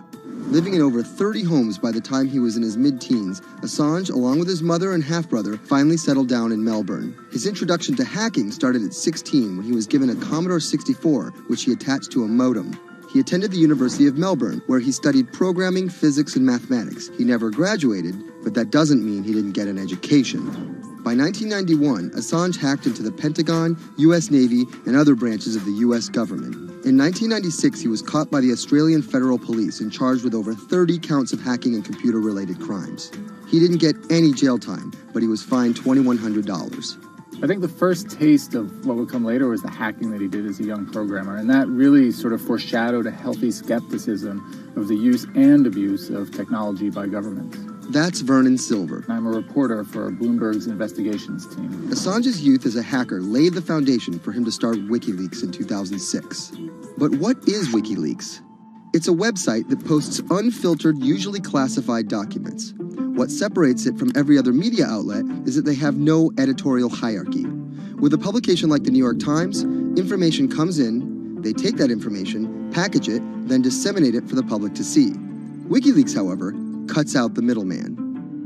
WikiLeaks gathers information, most of it given to them anonymously. So what they're doing is really very simple. They get the information in one end from who gives it to them and out the other with sometimes minimal interference. Julian Assange is the leader of that, the mastermind, the creator, and really, because he thinks of it as a journalistic enterprise, the editor-in-chief. But every story starts with a source, and Assange has some unconventional sources. Julian Assange does not hack as far as we know. He is the recipient of people who are either insiders who give him secret documents or hack emails from a foreign power. That's Eli Lake. I am a columnist for Bloomberg. And there was no source bigger for Assange than Chelsea Manning, who used to be known as U.S. soldier Bradley Manning. In 2010, Manning provided Assange and WikiLeaks with hundreds of thousands of leaked government documents. WikiLeaks quietly began releasing the documents in February of 2010, then made big headlines in April by posting what is now known as the collateral murder video. Come on, fire! It was a vivid, graphic video. It changed the debate on the Iraq War, and importantly, it put WikiLeaks on the map when they put it online, and they couldn't be ignored at that point. And those leaks were just the beginning. They went on to post more than 90,000 leaked documents known as the Afghan war logs, 390,000 documents known as the Iraq war logs, and 250,000 private messages between diplomats called cables in what is now known as Cablegate. These leaks were met with very real ethical questions. The problem with publishing those cables was that a number of confidential sources for U.S. diplomats who faced real danger when their names were exposed. Then Secretary of State Hillary Clinton drove the point home that every country, including the United States, must be able to have candid conversations about the people and nations with whom they deal. Shortly after Cablegate, the Swedish government issued an arrest warrant for Assange on allegations of rape and molestation. He claimed the allegations were fabricated to get him extradited to the United States, a claim the U.S. government denied. Either way, Assange's next move was to seek refuge in the Ecuadorian embassy, which really was the beginning of the new chapter in his life and what we're dealing with now, which is him being stuck in London. What was supposed to be an office in an embassy is now Assange's self-imposed prison to this very day. But that doesn't mean he's slowed down. Since being trapped in the embassy, WikiLeaks has released files about Guantanamo Bay prisoners, Syrian political figures, and the draft to the Trans-Pacific Partnership. And then came the 2016 U.S. election. Thousands of leaked emails showed Democratic Party officials possibly plotting against Bernie Sanders in his race against Hillary Clinton. Over the course of 68 days, WikiLeaks released 20,000 confidential Democratic National Committee emails. In terms of the presidential race, if you look right here, when Assange released the first batch of emails, Trump actually takes his first lead against Clinton. I think we've had enough of the Clintons, in all fairness. Once WikiLeaks started exposing secrets of the Democratic Party, Julian Assange became a hero to many on the right. Public opinion kind of flip-flopped. WikiLeaks! From the emails, we now know Hillary Clinton's campaign manager makes risotto, and also how the DNC squashed Bernie Sanders' campaign. One thing we don't know is who gave Assange the stolen emails in the first place. Many leading Democrats say they suspect it was the Russians. They released an analysis from a private cybersecurity firm that had said it was the Russians. But Assange claims our source is not the Russian government, and it is not a state party. So this is where we stand today. The public still doesn't know who provided the emails to WikiLeaks. Meanwhile, Assange is still running WikiLeaks and still releasing documents. In March 2017, he started publishing documents from the CIA's Center for Cyber Intelligence called Vault 7. The CIA, the agency charged with finding and keeping our top secrets, can't keep its own secrets. As long as Assange has a connection to the world, no government secret will be too far from exposure. Julian Assange is still in the embassy. Maybe he'll leave, maybe he won't. Kind of regardless, his work has been done. He's changed the way people think about their governments, about their own secrets, about their own hackability, and really the world has changed because of him.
it debuted, the 4G wireless we have today allowed people for the first time to hit the road and explore unknown places with only a smartphone for directions. When 5G arrives, it could enable driverless cars to take us there as well. 5G stands for fifth generation mobile networks or wireless systems. It's insanely fast and can accommodate a lot more connected devices. But the reason it's being called revolutionary is because 5G will allow connected devices to speak to each other as well as people. Right now we're living in a world where really it's a one-way experience. That's Bloomberg tech reporter Ian King. The network talks to your phone, you look at your phone and access data, then you send something back to the network. What we're being told about 5G is that really for the first time we're going to see machines communicating with each other over mobile networks in a meaningful way. 5G could end up being 100 times faster than what we have now, with speeds that could reach 20 gigabits per second. In plain English, that means downloading a full-length HD movie in seconds. 5G will also increase total bandwidth, which we will need in order to accommodate the growing Internet of Things. We're talking about the class of devices like internet-connected refrigerators, thermostats, dog collars, but 5G will enable many, many more. Things like your utility network, factories, where machines are just sat there not connected at all. Suddenly they're all going to be connected. Suddenly we're going to be able to have real-time monitoring. Other things like cars, like utility poles, like your light, the light poles. But perhaps the biggest advance will be a huge reduction in communication lag time, known as latency. A network of driverless cars will need the speed of 5G to ping each other multiple times per second to avoid collisions. Near instantaneous data transfers could allow doctors to perform surgery remotely with a robotic scalpel. So how will all this work? First, you need to improve network density. And that's just a fancy word for saying you put more towers out there. What we're being told is that's not actually the case with 5G. The idea is 5G will not only use the existing mobile spectrum, but also tap into higher frequencies called millimeter waves. Millimeter waves can carry more data, but only travel short distances. This may mean you'll see a lot more of these base stations around town. And the new towers may have as many as 100 antenna ports, compared to about a dozen on 4G cell towers. So when will we get 5G? Getting 5G ready is expected to cost providers $275 billion over 7 years in the US alone. Look for the first 5G service to pop up in big cities sometime in 2019.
People think of Vladimir Putin, they think of capital P, power.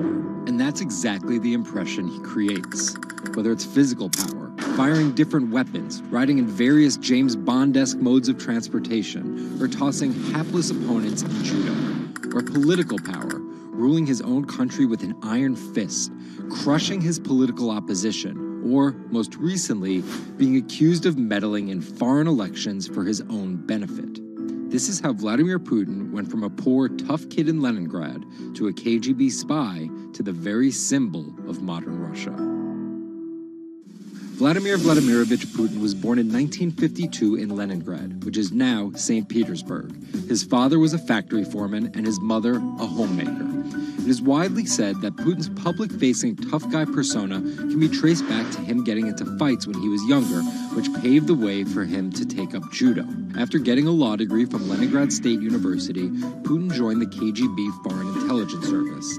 He spent 16 years in the KGB. When Putin returned to Russia, he began his political career. He went to work for Anatoly Sobchak, who was then the mayor of St. Petersburg. That's Leonid Bershidsky. I'm a columnist at Bloomberg View. Putin thrived in Sobchak's administration because he was sort of considered pretty efficient city official at that time. He was very loyal to Sobchak. So loyal and efficient that he was noticed by Yeltsin's close circle. And those people soon brought Putin over to Moscow to work in Yeltsin's administration, where he quickly climbed the political ladder. Then, of course, he was promoted to Prime Minister of Russia. That's Dmitry Trenin. I am currently director of the Carnegie Moscow Center. Around this time, Yeltsin and the people around him, the so-called family, decided that Putin would become Yeltsin's successor. And then this happened. The apartment bombings were carried out in 3 Russian cities, killing 293 people and injuring more than 1,000.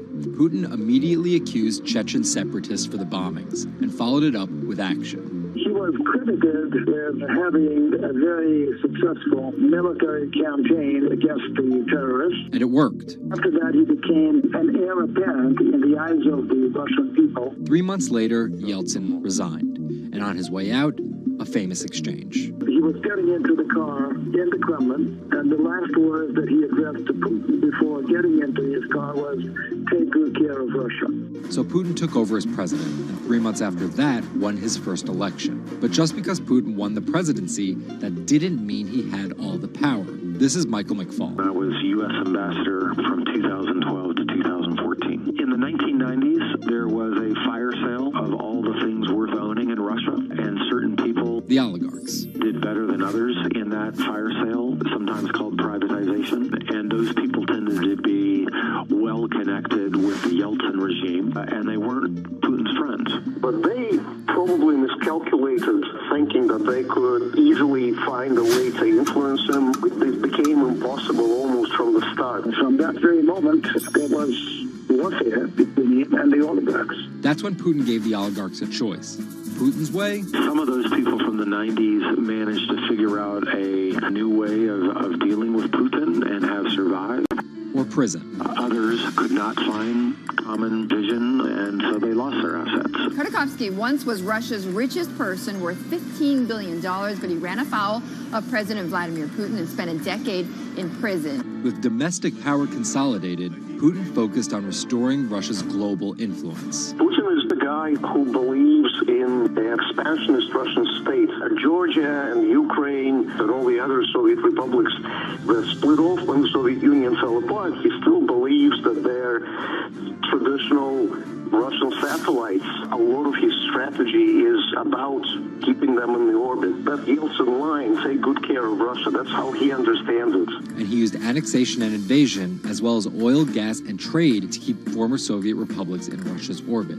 In 2008, Putin's 2 terms were up, and he decided to step down as president. Dmitry Medvedev stepped in as president, and Putin went back to prime minister. But really, Putin never left power. He pretty much continued running the country, and Medvedev was a bit of a figurehead. There was actually a period of cooperation between Russia and the U.S. that benefited both countries during Medvedev's presidency. Because Medvedev did not have the same negative attitude towards the West as Putin did. But when Putin came back to run for a 3rd term, in the lead up to the 2012 election, it was widely believed that both the presidential and parliamentary elections were rigged, and Russians took to the streets. Putin blamed the protests squarely on America, and more specifically, Secretary of State Hillary Clinton. He believed that she had sent, and this is his words, a signal to demonstrators. Still, Putin won by a huge margin and set about crushing the protest movement immediately upon his return to the Kremlin. Over the next few years, Russia's economy tumbled. Putin annexed Crimea, leading to sanctions. The price of oil fell drastically. The ruble hit a new low, and America played down Russia's influence, with Obama calling Russia a regional power. Despite all of that, Putin's approval rating remained sky high, and then an opportunity for payback. I think I'd get along very well with Vladimir Putin. In 2016, there was one candidate who called Vladimir Putin very smart. Trump exhibited tolerance towards Putin's actions annexing Crimea, and similar views on NATO and sanctions. Secretary Clinton didn't support any of those views. even though Putin denies any wrongdoing, U.S. election. Yes. The U.S. has accused Russia of being behind the leaking of 20,000 Democratic National Committee emails, which many say helped Trump beat Hillary Clinton in the presidential election. Which leaves us here, with the possibility of a President Putin until 2024, positioning Russia to be the world power he always imagined it should be.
Jack Ma is Asia's richest man and most recognizable business tycoon. He's the chairman of Alibaba, China's e-commerce giant and one of the 10 largest companies in the world.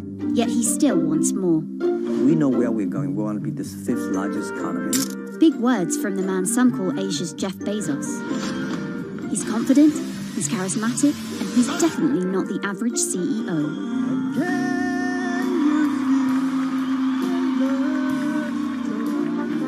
This is how a poor school teacher went from the classroom to being one of the most influential multi-billionaires in the world.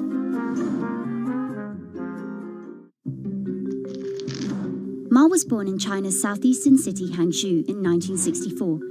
His parents were traditional musician storytellers. As a teenager, he started to learn English from foreign tourists after China opened up in the late 1970s. And then for 9 years, Jack Ma hung around outside the Hangzhou Hotel, which is now called the Shangri-La. He would get up at 5 a.m. to talk to travelers. That's Bloomberg technology reporter Lulu Chen. And I cover China Internet for Bloomberg. Ma failed China's National University entrance exam twice before being admitted to local teachers' college. He graduated in 1988. He applied for 30 jobs and got rejected, including from the fast food giant KFC. When KFC came to China, capital say, 24 people went for the job. 24 23 people accepted. I was the only guy. Then Ma got a job at a local university and taught English there for about 5 years, earning just $15 a month. On the side, he started a translation company with several friends. During a company trip to the US in 1995, Ma had his first encounter with the internet at a friend's place in Seattle. I searched the first word, beer. I don't know why, because it's easy to spell, baby. And I see beers from Germany, beers from USA, beers from Japan, but there's no beer from China. So he searched for the word China instead and still couldn't find anything. And that got him thinking. He wanted to build something that would put China on the world's map. He started China Pages, a Yellow Pages-like website, but it didn't take off. Then Ma joined a government agency in Beijing to help set up a website. By 1999, the internet stock boom had gripped Wall Street, and back in his Hangzhou apartment, Ma decided to try again. With his wife and a group of friends, Ma raised $80,000 and set up Alibaba, a site that allowed businesses to sell stuff to each other. 人家美国人强就强它的硬件，强就强它的系统建设，这方面确实比你早。但是玩信息玩软的，中国人的脑袋绝不比你们差。我们在座的所有人的脑袋绝不比你们差。By 2000, Alibaba had raised $25 million from investors, including Goldman Sachs and SoftBank. He had no business plan and zero revenue, but his eyes was very strong eyes. In 2003, Alibaba started Taobao, a platform for individual sellers to trade with each other, and publicly declared war against eBay, who had started to make a foray into China. Jack Ma has this famous saying that Alibaba is a crocodile in the Yangtze River, whereas eBay is a shark in the ocean. And if they fight eBay in the ocean, then they'll lose. But if they fight them in the Yangtze River, then they have a home base advantage. In 2007, just 1 year after it forced eBay out of China, Alibaba debuted its business-facing division on the Hong Kong Stock Exchange. But it delisted 5 years later as its performance sagged. But in 2014, Alibaba raised $25 billion in the world's biggest IPO in New York. Everybody should have a dream. What if that dream comes true? After achieving dominance in the business... Okay, traders, we need to cancel order. As you can see, we didn't have chance to sell short, and it moved down already quite substantially. Let's cancel the order to sell short, and we'll wait for next chance and opportunity to trade Bitcoin. For time being, please do cancel your order. Use your strategy to find another trading opportunity for today. Okay, guys, stay safe. I'll speak to you later. As well. The US has criticized Alibaba for allowing companies to sell counterfeit and poorly made goods, but in China, it enjoys the favor of China's government. It's part of Ma's company philosophy. In love with the government, but don't marry with them. Jack Ma is an extremely fortunate man for jumping on the internet sector so early. Note that this is a person who has no coding skills at all. He's a natural showman and a gifted public speaker and really able to convince others to believe in his vision. Ma's vision of growing Alibaba to be the world's 5th largest economy faces strong competition at home and abroad. It will require more than just naked ambition and charisma. But Ma is great at getting himself in the right place at the right time. So far, it served him well.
Peter Thiel is a walking contradiction.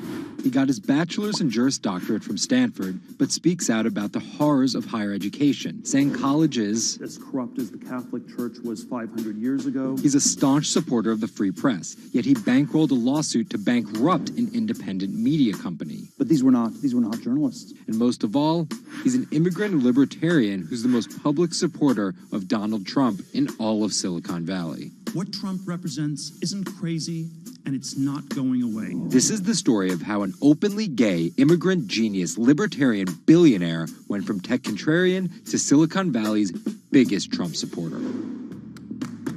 Peter Thiel was born on October 11, 1967 in Frankfurt, West Germany, to Suzanne and Klaus Thiel. Peter's family emigrated to Cleveland, Ohio when he was 1. An Ayn Rand devotee during his youth, Thiel attended Stanford University majoring in philosophy.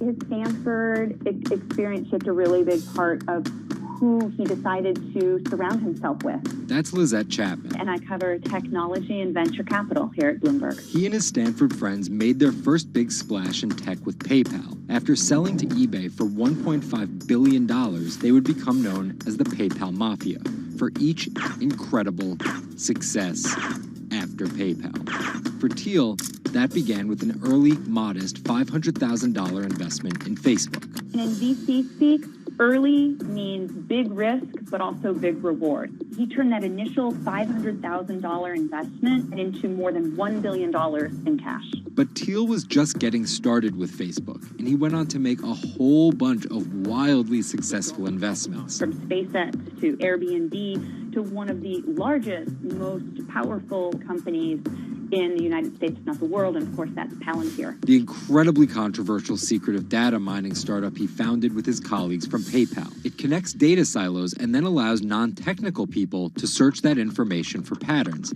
Data like financial information, feeds from video cameras, biometric details, passport information, flight manifest. Palantir doesn't talk much about how they collect this data, who has access to it, or what they do with it. But they have contracts with the Department of Homeland Security and the CIA and the Department of Justice and the Securities and Exchange Commission and several other federal agencies. It's the richest company you've never heard of, valued at $20 billion. But there are plenty of obscenely wealthy people in Silicon Valley. What makes him different... He's a complex ball of multiple contradictions. Take college, for example. Even though college was extremely important for Thiel, there's something called the Thiel Fellowship. In exchange for dropping out and a promise not to pursue college, Thiel would give them $100,000 each. You basically tell people that if you get a diploma, you're saved. Otherwise you go to hell. You go to Yale or you go to jail. Also, his relationship with the press. Here's another contradiction. He's donated to free press initiatives, including the Committee to Protect Journalists. But he also secretly spent tens of millions of dollars bankrolling a lawsuit filed by Hulk Hogan over the publication of a sex tape and bankrupting the independently run Gawker Media. Why did he do this?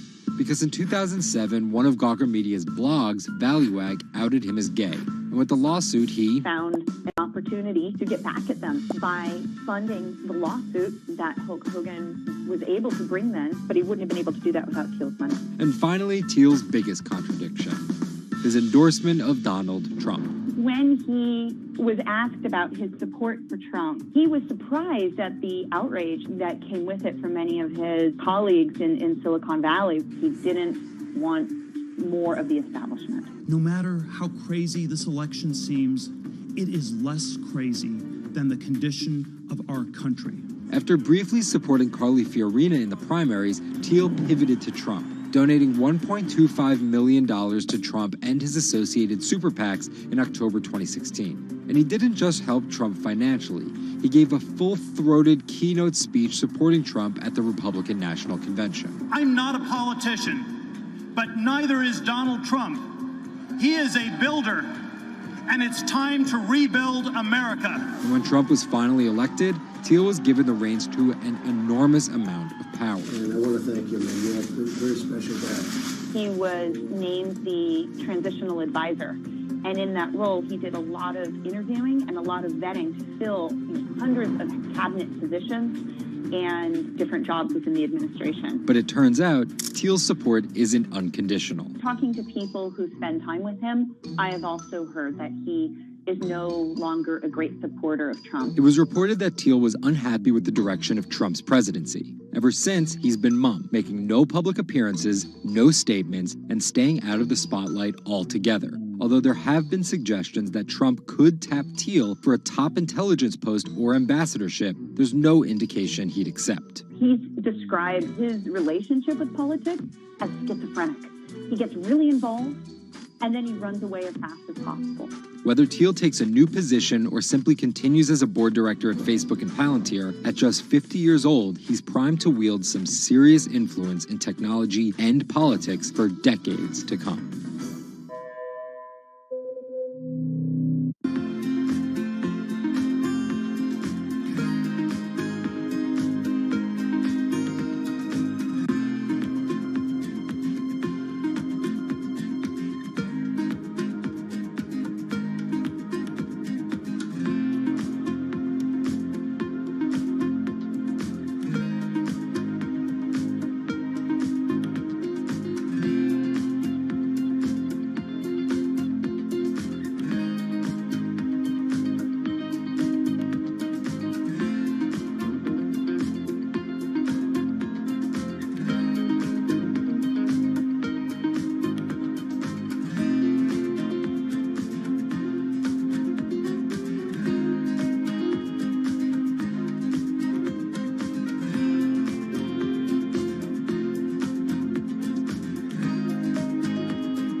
Two 2016 was again the hottest year on record, and the previous 17 years have seen our 16 most scorching. Scientists overwhelmingly agree.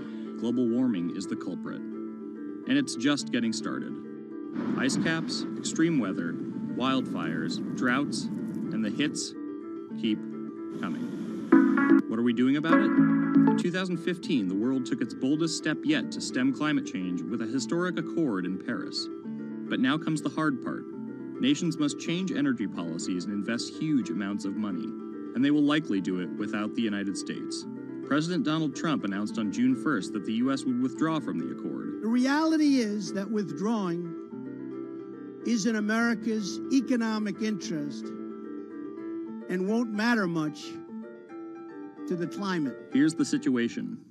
Decades in the making, the Paris Agreement united the U.S., China, and more than 190 other nations in a push to limit fossil fuel pollution. The The UN-sponsored plan secured pledges to cut greenhouse gases, the emissions that trap heat in the Earth's atmosphere, in an effort to avoid the rising seas and other environmental disasters that climate models predict. But even if all pledges are met, the globe is expected to warm by as much as 3.4 degrees Celsius this century, more than the UN target of well below 2 degrees. Meeting the Paris Agreement means that governments will have to offer more incentives for clean energy, scale back support for fossil fuels, make emissions more costly, and reduce deforestation. It's estimated that the deal will require $13.5 trillion of spending through 2030. Here's the argument.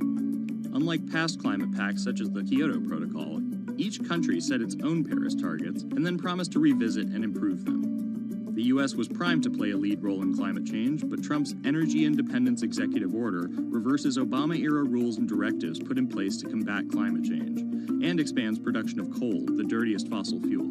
The resulting policies threaten the global fight against climate change. Without the US commitment to emissions reduction, other countries may join it in abandoning the Paris Agreement. This could make it almost impossible and even more expensive down the line to stop climate change. Optimists argue that the shift to a lower carbon future is already underway. Businesses, cities, and US states, such as California, are already investing in wind and solar and taking other steps to make it work. I've actually been called an environmentalist, if you can believe that.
There's an inherent attraction to light and being human.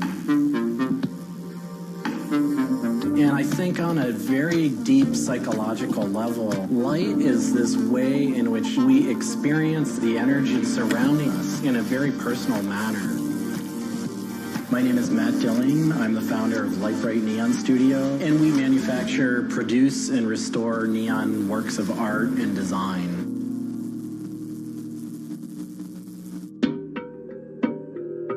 origins of the creative content of a lot of the work at Lightbright comes from a variety of sources. Sometimes people come with a napkin sketch. Some people come with an Adobe Illustrator file. And we have a whole design team who then we kind of work together to help create layouts of what it might look like. Scale it up and create a paper template using a pen plotter. And that paper template actually becomes our guide for what we're going to bend the neon to.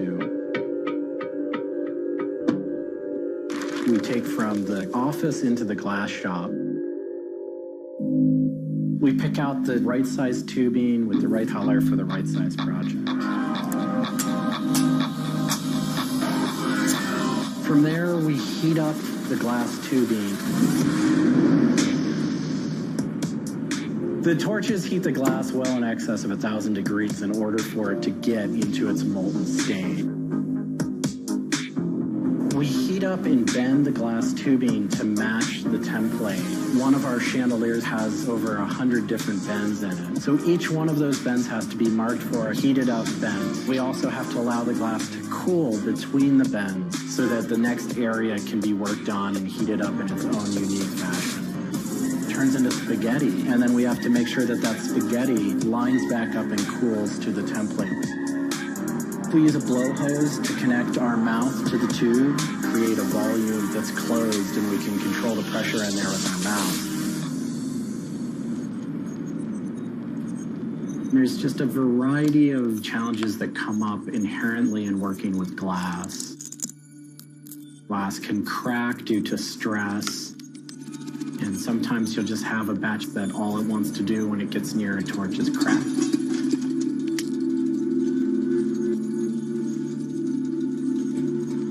After we've bent various components, we have to go in using the crossfire or the hand torch and actually weld all of those pieces together. The last step on that is then to weld on electrodes onto either end. Each one of those steps is very, very specific. I draw inspiration from so many different experiences. It's hard to come up with one thing that's particular, but one of the ways that I really am able to connect with the creative is to float. Floating is a similar experience to meditation, to psychedelics. Going into a blackened room and laying out in a body of water and salt that's heated to your body temperature, and it allows for all sort of external stimulation to fall away. And your internal world really begins to bubble up and manifest. You really get to experience a different relationship to your mind.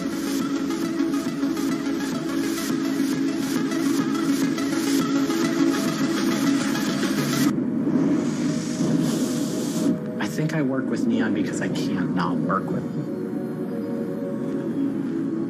It's so challenging and so rewarding.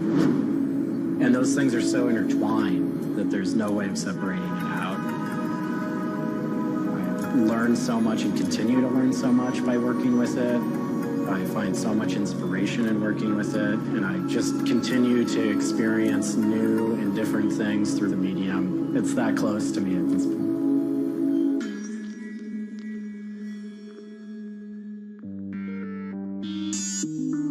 Once the neon tube is completed, we have to hook it up to our manifold for bombarding. The manifold is opened, a vacuum is drawn. We check the tube for leaks with our Tesla coil. We close the tube back off, and we heat it up using a very large and powerful transformer. As the tube is heated up, it releases anything that's not inert inside the tube, and we evacuate that out. We introduce the gas into it, and we seal the tube off, sealing into that tube whatever gas we introduced into it. I think my favorite part of making a neon light is when I see it lit up for the first time. Different gases, when electrified, emit different wavelengths of light. Neon gas is this very bright orange, fiery red color. Argon gas creates a very intense blue, but that light output that is produced can then be expressed in a different wavelength by coating the inside of the tubes with a phosphor coating that takes that one wavelength of light and emits a different wavelength. bring it over to the aging table, where we hook it up to an age-in transformer and allow it to settle, age the gas in that we've introduced to it. There's always a stray particle of something left inside the tube. But that time that the oxide coating can act to scrub whatever is left inside the tube while things are getting settled into place.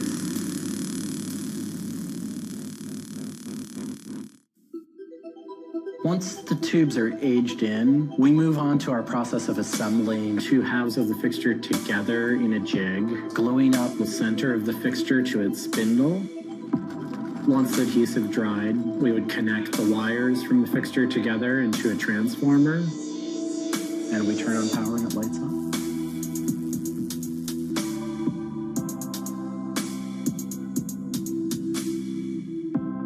Part of what we love about what we do here is that we try and put out into the world the kind of things that we'd like to see. I still am surprised when it lights up. I'm still excited when I get to see it illuminated. There's an ineffable quality to it. To me, is this insight into the inner workings of the universe. It literally is. It's a way of looking at what is surrounding us in the cosmos in a new light.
a bit like an addiction.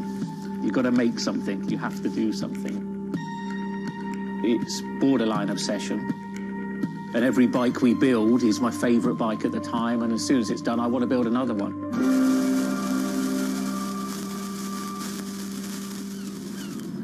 It's Sven cycles is something I've been thinking about ever since I started cycling in my late teens. We want bikes that ultimately you'll really enjoy riding. There's never a bike that's the same. There's always a slight change. And as we build them individually as well, they have the marks of a bike that's built by hand. Most people I know cycle have an idea of their dream bicycle. And it may be an evolving idea you've had in your head. And we've worked with a lot of people that have come to us with sketches and scrapbooks. It's really, really nice to build something that's just one-off and unique. I think a lot of people see a bicycle as two wheels and a frame in the middle. There are a lot of subtle changes and nuances in design which can change the riding characteristics quite dramatically. I'm a really big fan of modernist architecture, and the simplicity of a modernist building is really hard to achieve. And with some of our bikes, they may look very simple, but I think people should not underestimate the time and effort that goes into designing a product.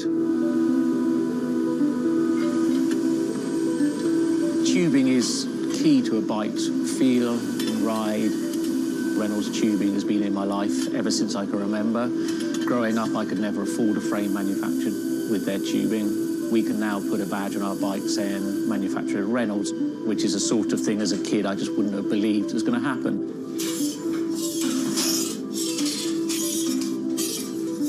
Every part of the bike has a specific tube. It's not universal.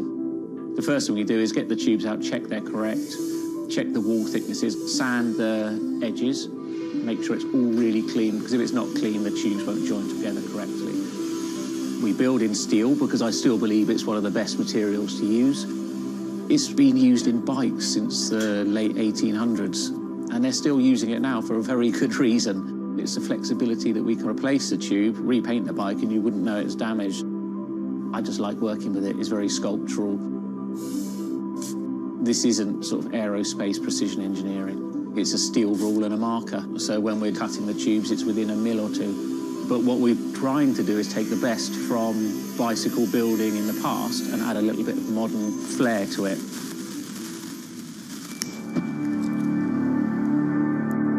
There's various techniques for building bicycles. We do a thing called fillet brazing, where you connect a pipe together. We use a bronze rod and a flame. We heat the tubes up to the same temperature and we fill the joint with bronze. And it gives a very, very sort of fluid, lovely, sort of quite sculptural feel. You've got to practice. You've got to be able to judge material temperatures. You've got to just look at it and you just get a feel for it.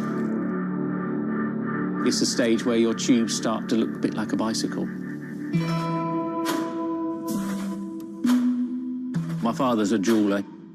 He'd make sort of very pretty things, which are lovely, but for me, they don't really have any function. What I love about bicycles, you can start on a Monday with a box of tubes, you can be riding it by the weekend, and it can last you for the rest of your life.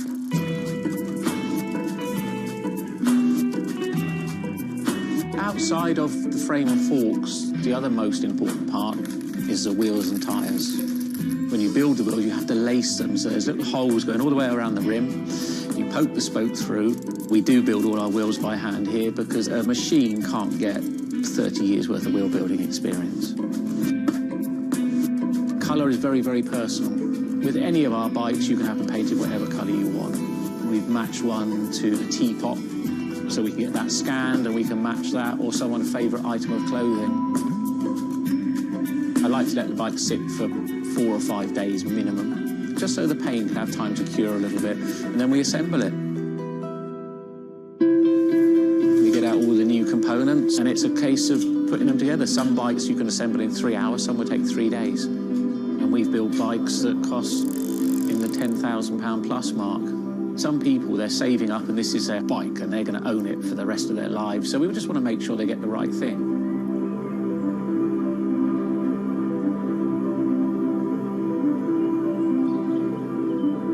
I think the bike for me was the first time I had some freedom. So as soon as I had one, I was off. A lot of people still get that thrill as when they were a kid blasting down a hill, wind going through their hair.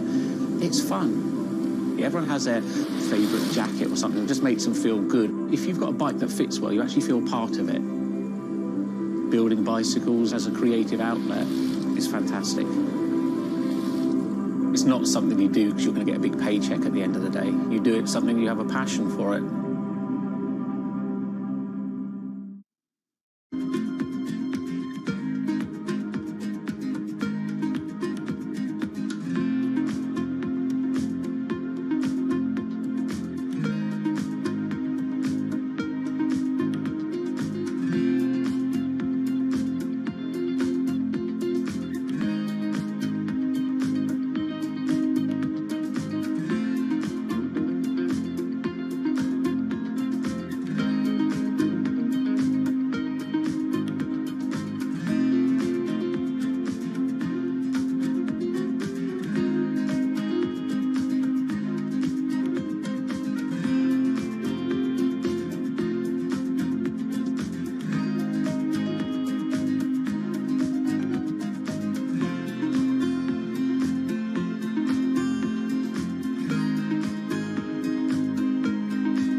If you ever saw a wooden surfboard, it was probably hanging in somebody's house or underneath the deck.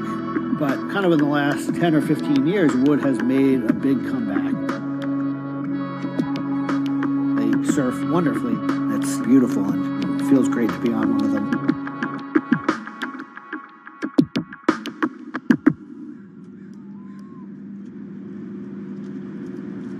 I always had a love for wood and kind of passionate about things that went in the water.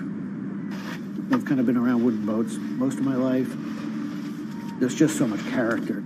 The way they're built, the stories that come with them, a lot of that has translated over to why we build surfboards the way we do. When we first started thinking about building surfboards, wood was the natural material we chose. They have a very high strength to weight ratio. Wooden surfboards have the longest history of use in the surf world than any other material. People have been surfing wooden surfboards since kind of the first documented history of people riding waves. The board starts in CAD, where we take a 3D model, break down the shape, and kind of create frames and templates and all the inner parts of the board that we get cut on a CNC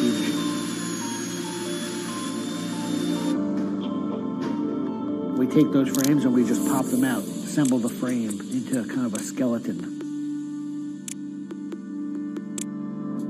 We go out to our lumber shed, pick a bunch of cedar, and bring them into our mill shop, put glue along the edges, clamp it all together into a panel. Everything's book matched. You have symmetry in the colors and texture of the wood. Cut your outline. Take our assembled frame, gently put it down right on top of the plank.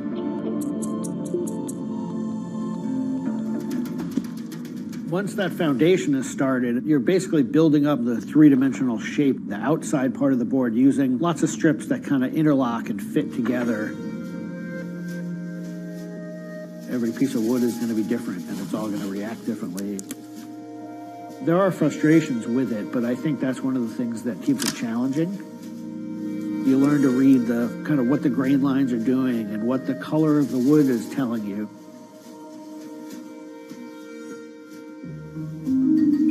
Once those rails are cleaned up, we put our top planks on. It's a little bit like putting a lid on a box. It's like, this is it. Whatever's inside that board is staying inside that board. And by tensioning some rope, you can clamp the two together. It's like a time capsule.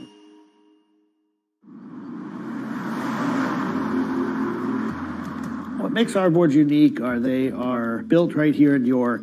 They're built using material that grows right here in the state of Maine. They're built 100% by hand by local craftspeople and surfers. There's a lot of time that goes into these boards, between 40 and 60 hours, start to finish. We wanted to build surfboards that were as hollow as they could be, but still be strong enough to work well. Too light and they don't surf well, but too heavy and they don't surf well. So there's a balance point there, and that's where we try to be. Taking the board off the rocker table once the top has gone on, that is by far one of my top favorite parts. It's just you and a shaping stand, a board, and a hand plane. Everything else is out of your view. It's simple, it's pleasurable, it's quiet. You can be with your thoughts and you can just kind of be present. There's something about taking a nice sharp edge tool to a beautiful piece of wood and feeling the curls coming off and knowing that every pass that you're making, you're kind of getting it closer and closer to what you have in mind.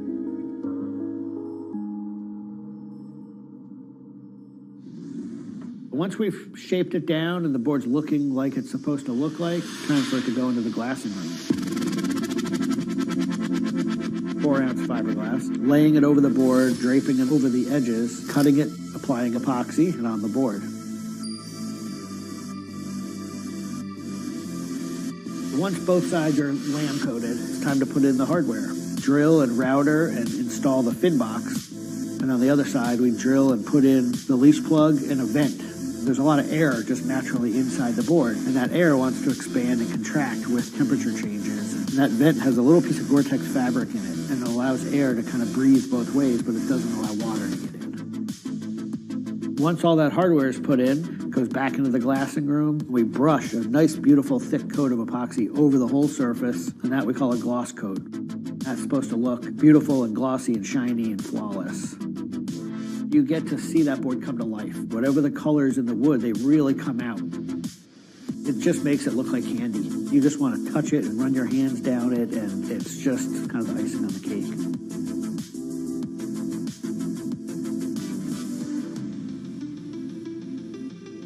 Once everything is hard, we put it into what we call the oven, get that epoxy to cure, really kind of bake it, and just get it to harden. Put in the fin, screw in the vent, and ship it out.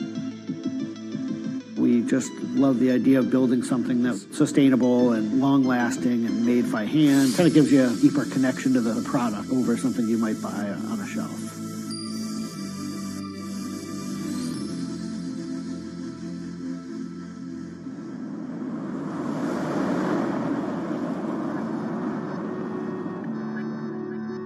When a customer gets the board, they feel it. They 100% feel the amount of work and the amount of passion that went into the board. So I'm not really looking at hours and efficiency. We're looking at like doing it right and enjoying it as we go.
Ma Baoli, better known as Gang La, is one of the 4 grand marshals leading New York's Pride Parade this year.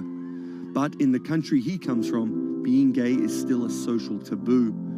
The CEO of a Beijing-based internet company is on a mission to improve the lives of millions of gay men in China.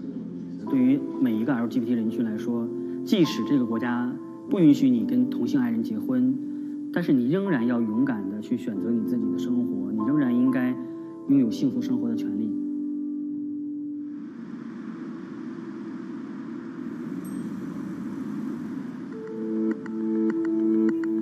Ma's company Blue City runs an app and a website specifically for gay men.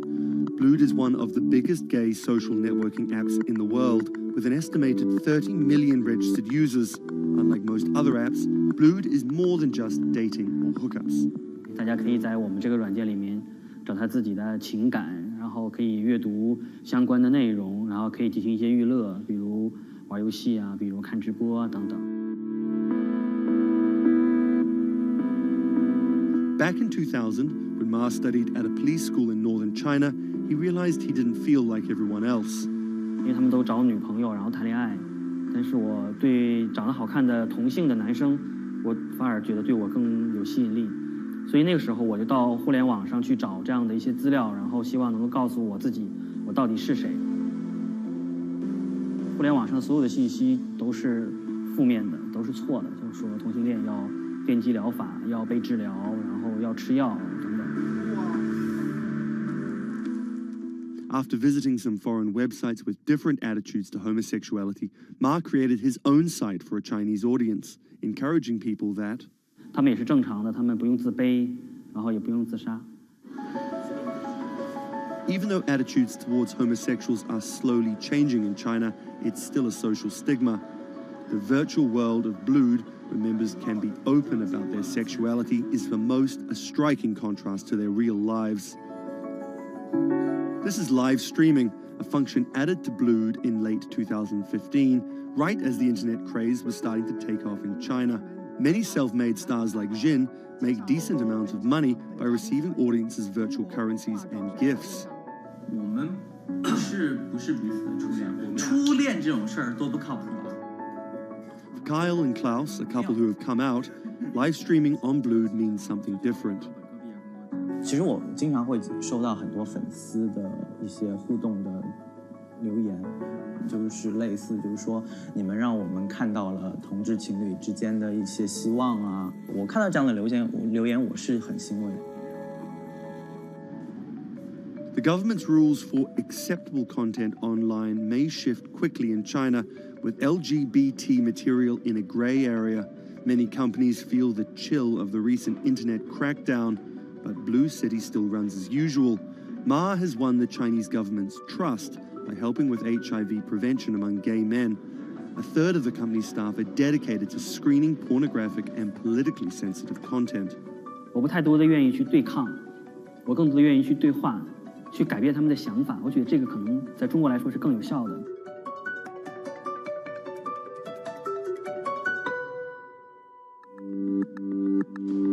In the past 5 years, Blue City has grown from a team of 7 people to a promising business with about 250 staff. Ma said the company earned over $15 million last year, mainly through advertising and selling virtual currencies to live streaming audiences. Now the company is expanding overseas. 我希望吧，通过我们的努力，Blue能够成为全球第一家在美国纳斯达克或者是纽交所上市的这样的同志互联网公司。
This is Rich Chiga. He's a Chinese rapper by way of Indonesia, and he's very popular on the internet. This is Joji. He's a Japanese-Australian singer, and he's also very popular on the internet. Plus, Joji invented the Harlem Shake meme.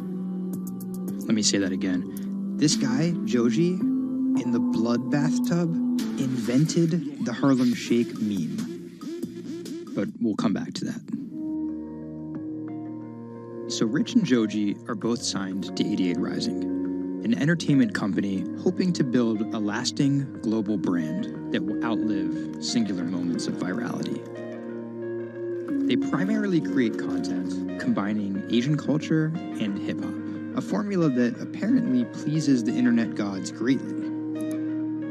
They've only been around for 18 months, but they're already putting up major label numbers. I think that we have an unprecedented collective of talent, a group of like predominantly Asian artists, you know, really like making waves globally, which from an independent point of view as well. 88's founder, Sean Miyashiro, cut his teeth launching Vice's electronic music channel, Thump.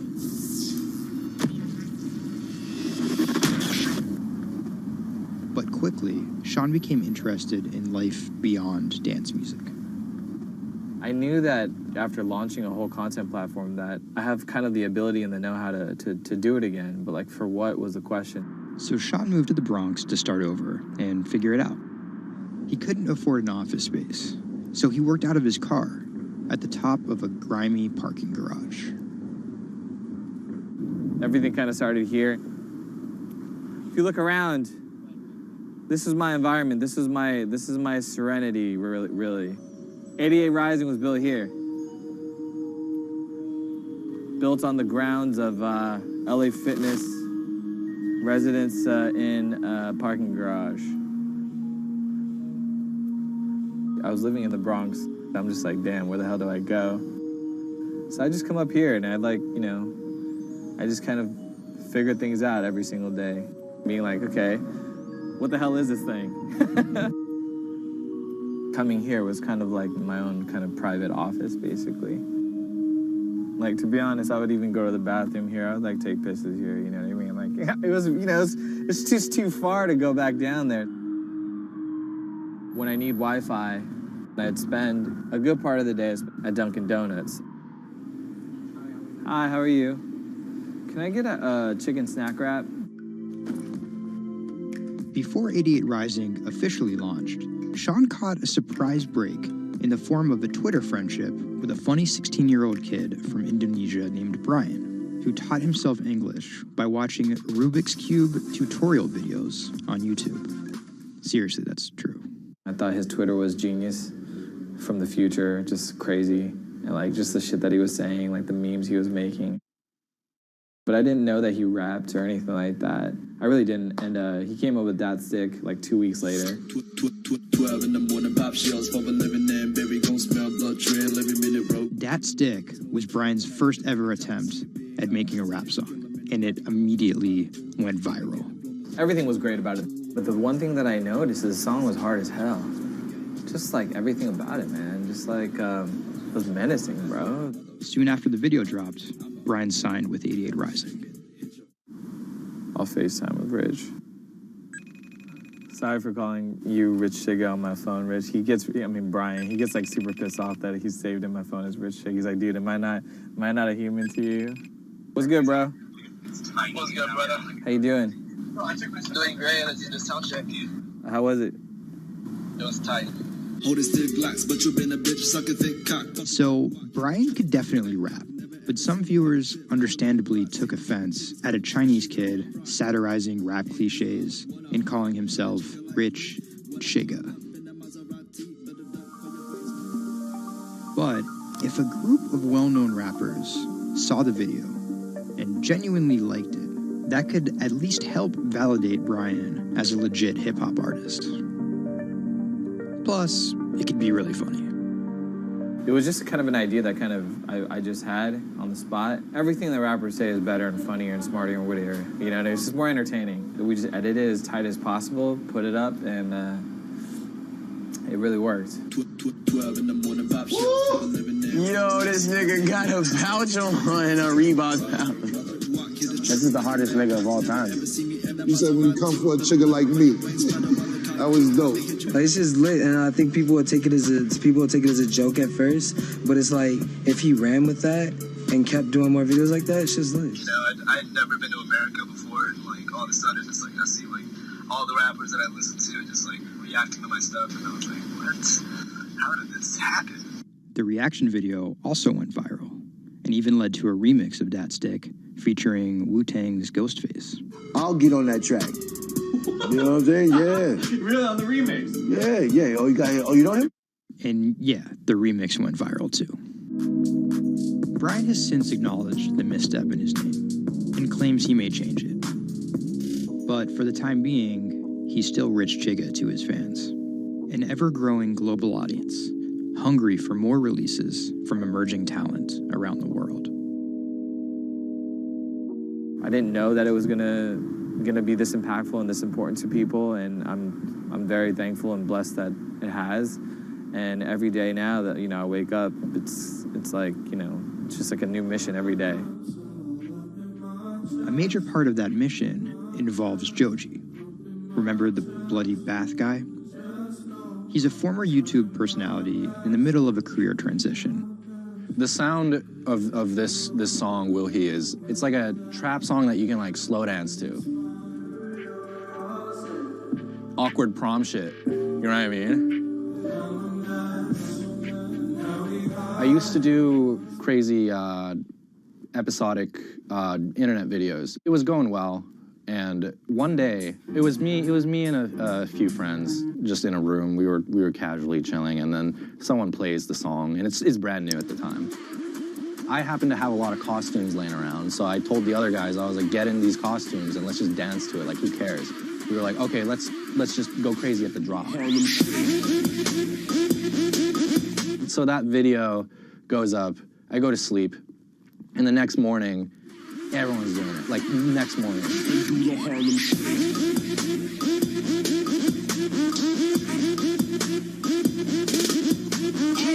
That taught me a lot about the internet, how people want to just be a part of something. And from that point on, something changed, and I was a little better at understanding demographics and people and, what they want to see and what they want to hear.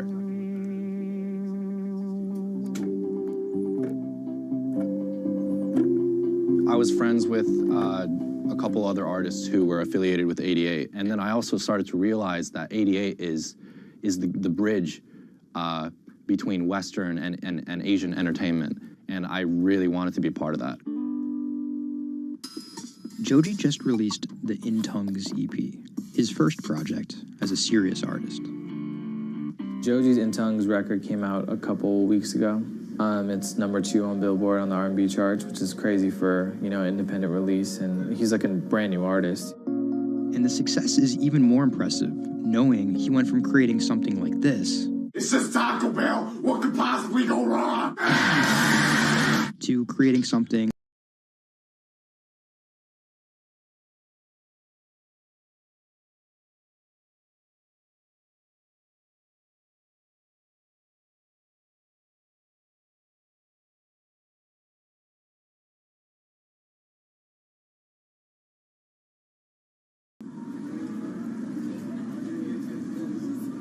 Tonight, Rich Chigga has a show in New York City. Tickets sold out in an hour.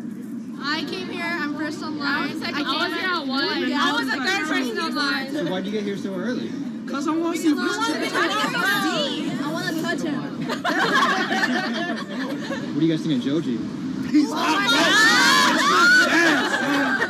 That's my dad, son. You guys cop the new EP or like? Yeah. I woke up at 6 in the morning just to cop that shit. And then I listened to it, and that shit started making me cry.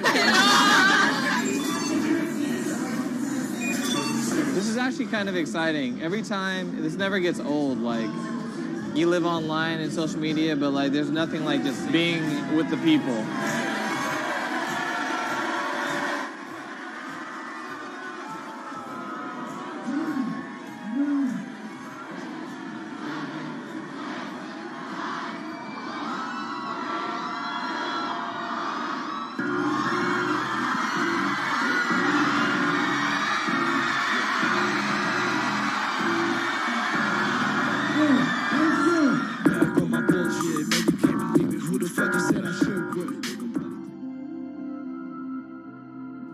often than not, viral success happens by accident.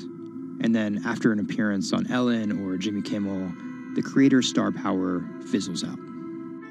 But Idiot Rising has figured out how to turn potential gimmicks into brands with an actual following that keeps coming back for the next thing. Oh, shit!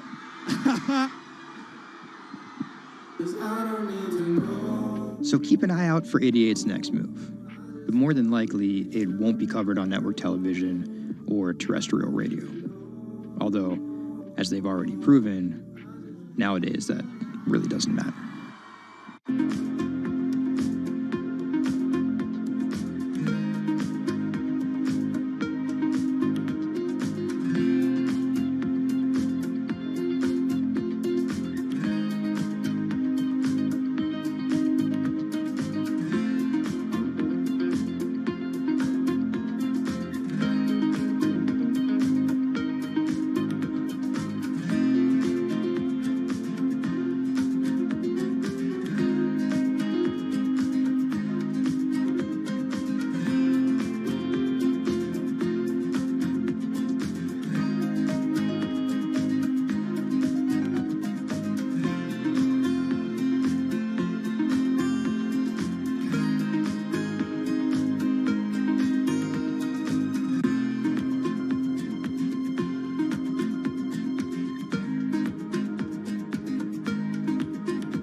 Online retailer Farfetch is betting it can shape the future.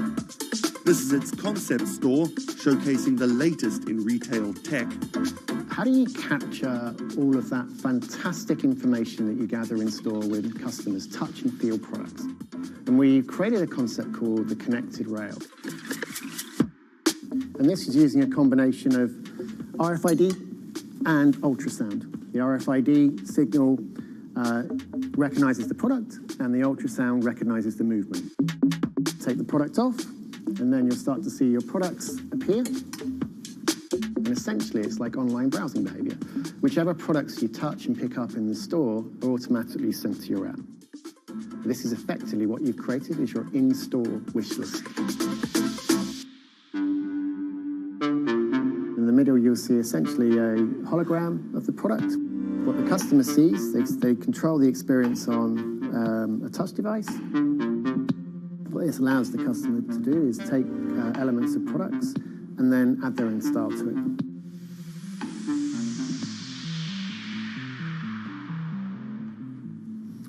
Right, so this is the connected mirror. So in this example, I see my products. I select a coat, and that's tried it, and it's slightly too big for me. So what I can do is choose an alternative size and send a request to the sales associate, and they'll bring that size to me in the fitting room mirror. You'll also see that we've got some product recommendations here. Crucially, the sales associate's able to push items into the mirror from their device. If you wanted to, you could simply use the mirror and pay and go. Your items would then be packed and dispatched to you afterwards.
Do you want me to turn you so you're looking outwards? Yes, please. How about there? First time we came out with B, Jade said, "It feels like I've been released from prison." Do you want these, Mrs.? Definitely. Definitely. Right. Yeah. And she could say hello to everybody, people she hadn't seen for months. It's Hi, it's Jade. Oh.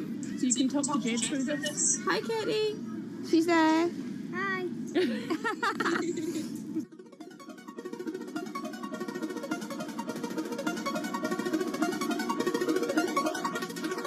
Every time anyone's seen her, they want to know why she's there.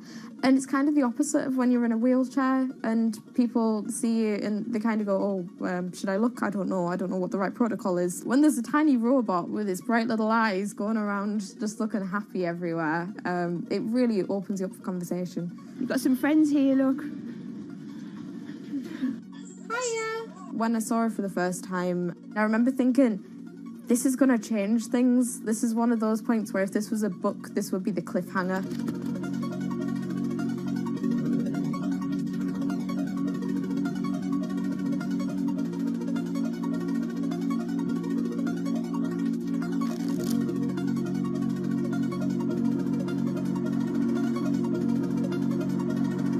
have a condition called Ehlers-Danlos syndrome, which means that I have a lot of dislocations, there's a lot of pain, and a lot of seizures and whatnot. So I can end up on my own in my room for long periods of time.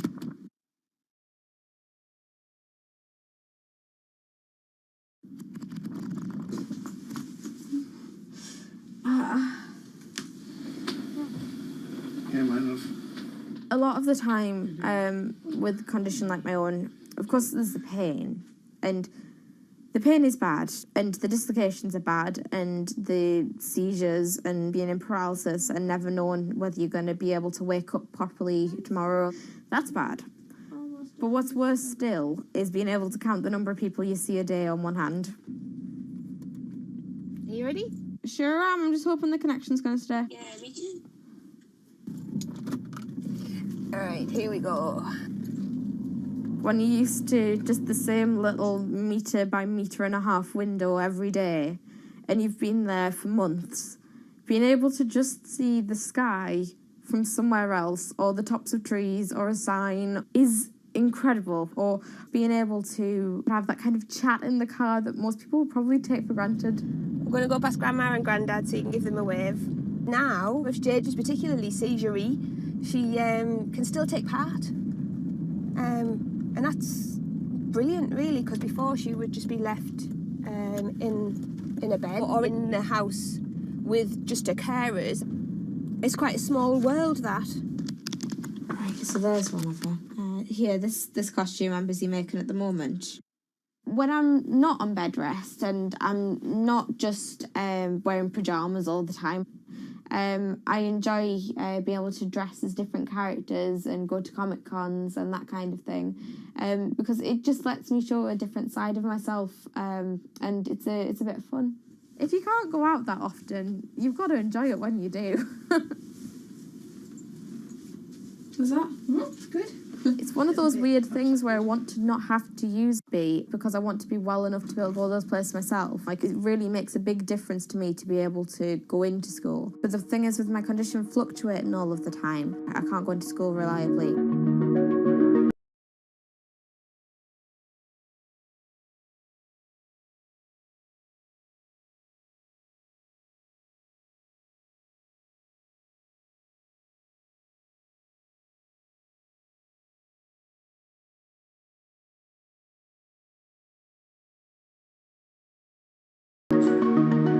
Today's the first day that I've been in school via B, and so far it's interesting. Still a few little things that we need to work out, but for the most part I think it's going fairly well. And it's brilliant because I can really tell the difference between today and yesterday. How yesterday I forced myself to go into school when I wasn't very well, and I was really tired afterwards and ended up having loads of seizures, whereas today I've been able to do all of the work. I've been able to keep a clear head and not be ill, which means I'm able to be more focused on my schoolwork. So there is my first step of working, is to simplify root 8. The algebra test is next week. Now I'm trying to make friendships which I'll be able to maintain with B. Before that, I end up letting people down quite often. B gives me hope, yeah. She's just always there, and if I can't do something, she can, and if I need sort of assistance to be able to make commitments, then she's there, and she means that I feel like a more valuable person because I'm more reliable.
it debuted, the 4G wireless we have today allowed people for the first time to hit the road and explore unknown places with only a smartphone for directions. When 5G arrives, it could enable driverless cars to take us there as well. 5G stands for fifth generation mobile networks or wireless systems. It's insanely fast and can accommodate a lot more connected devices. But the reason it's being called revolutionary is because 5G will allow connected devices to speak to each other as well as people.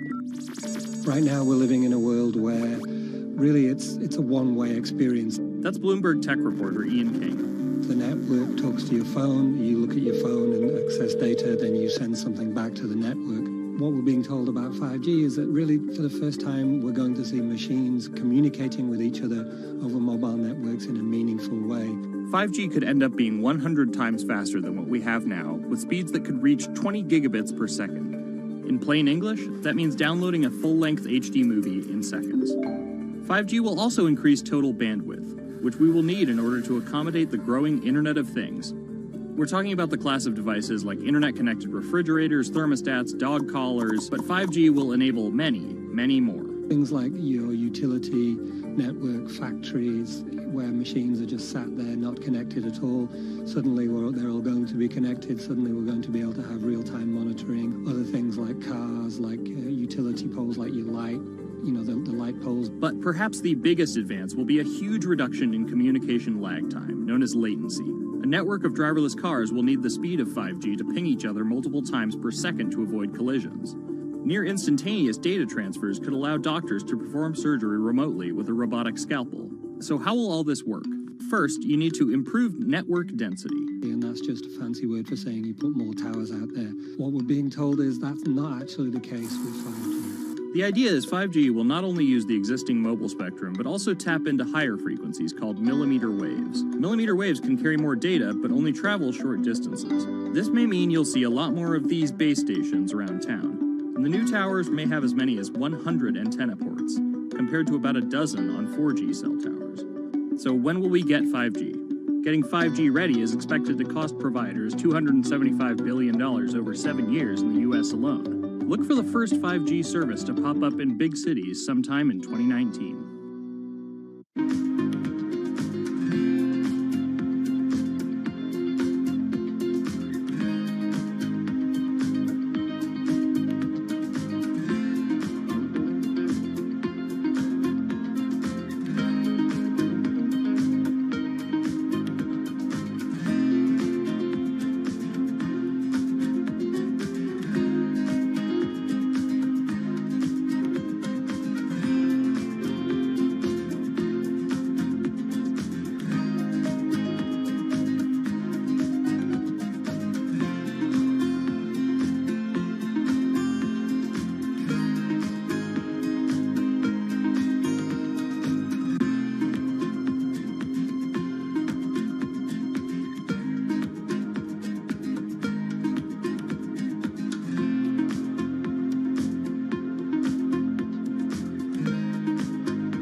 The cubicle represents a tyranny, but it confines your imagination, your thoughts, into a small physical area. Imagine pretty much every software engineer or finance person being able to, disconnect from their desk and look at holographic monitors on a beach.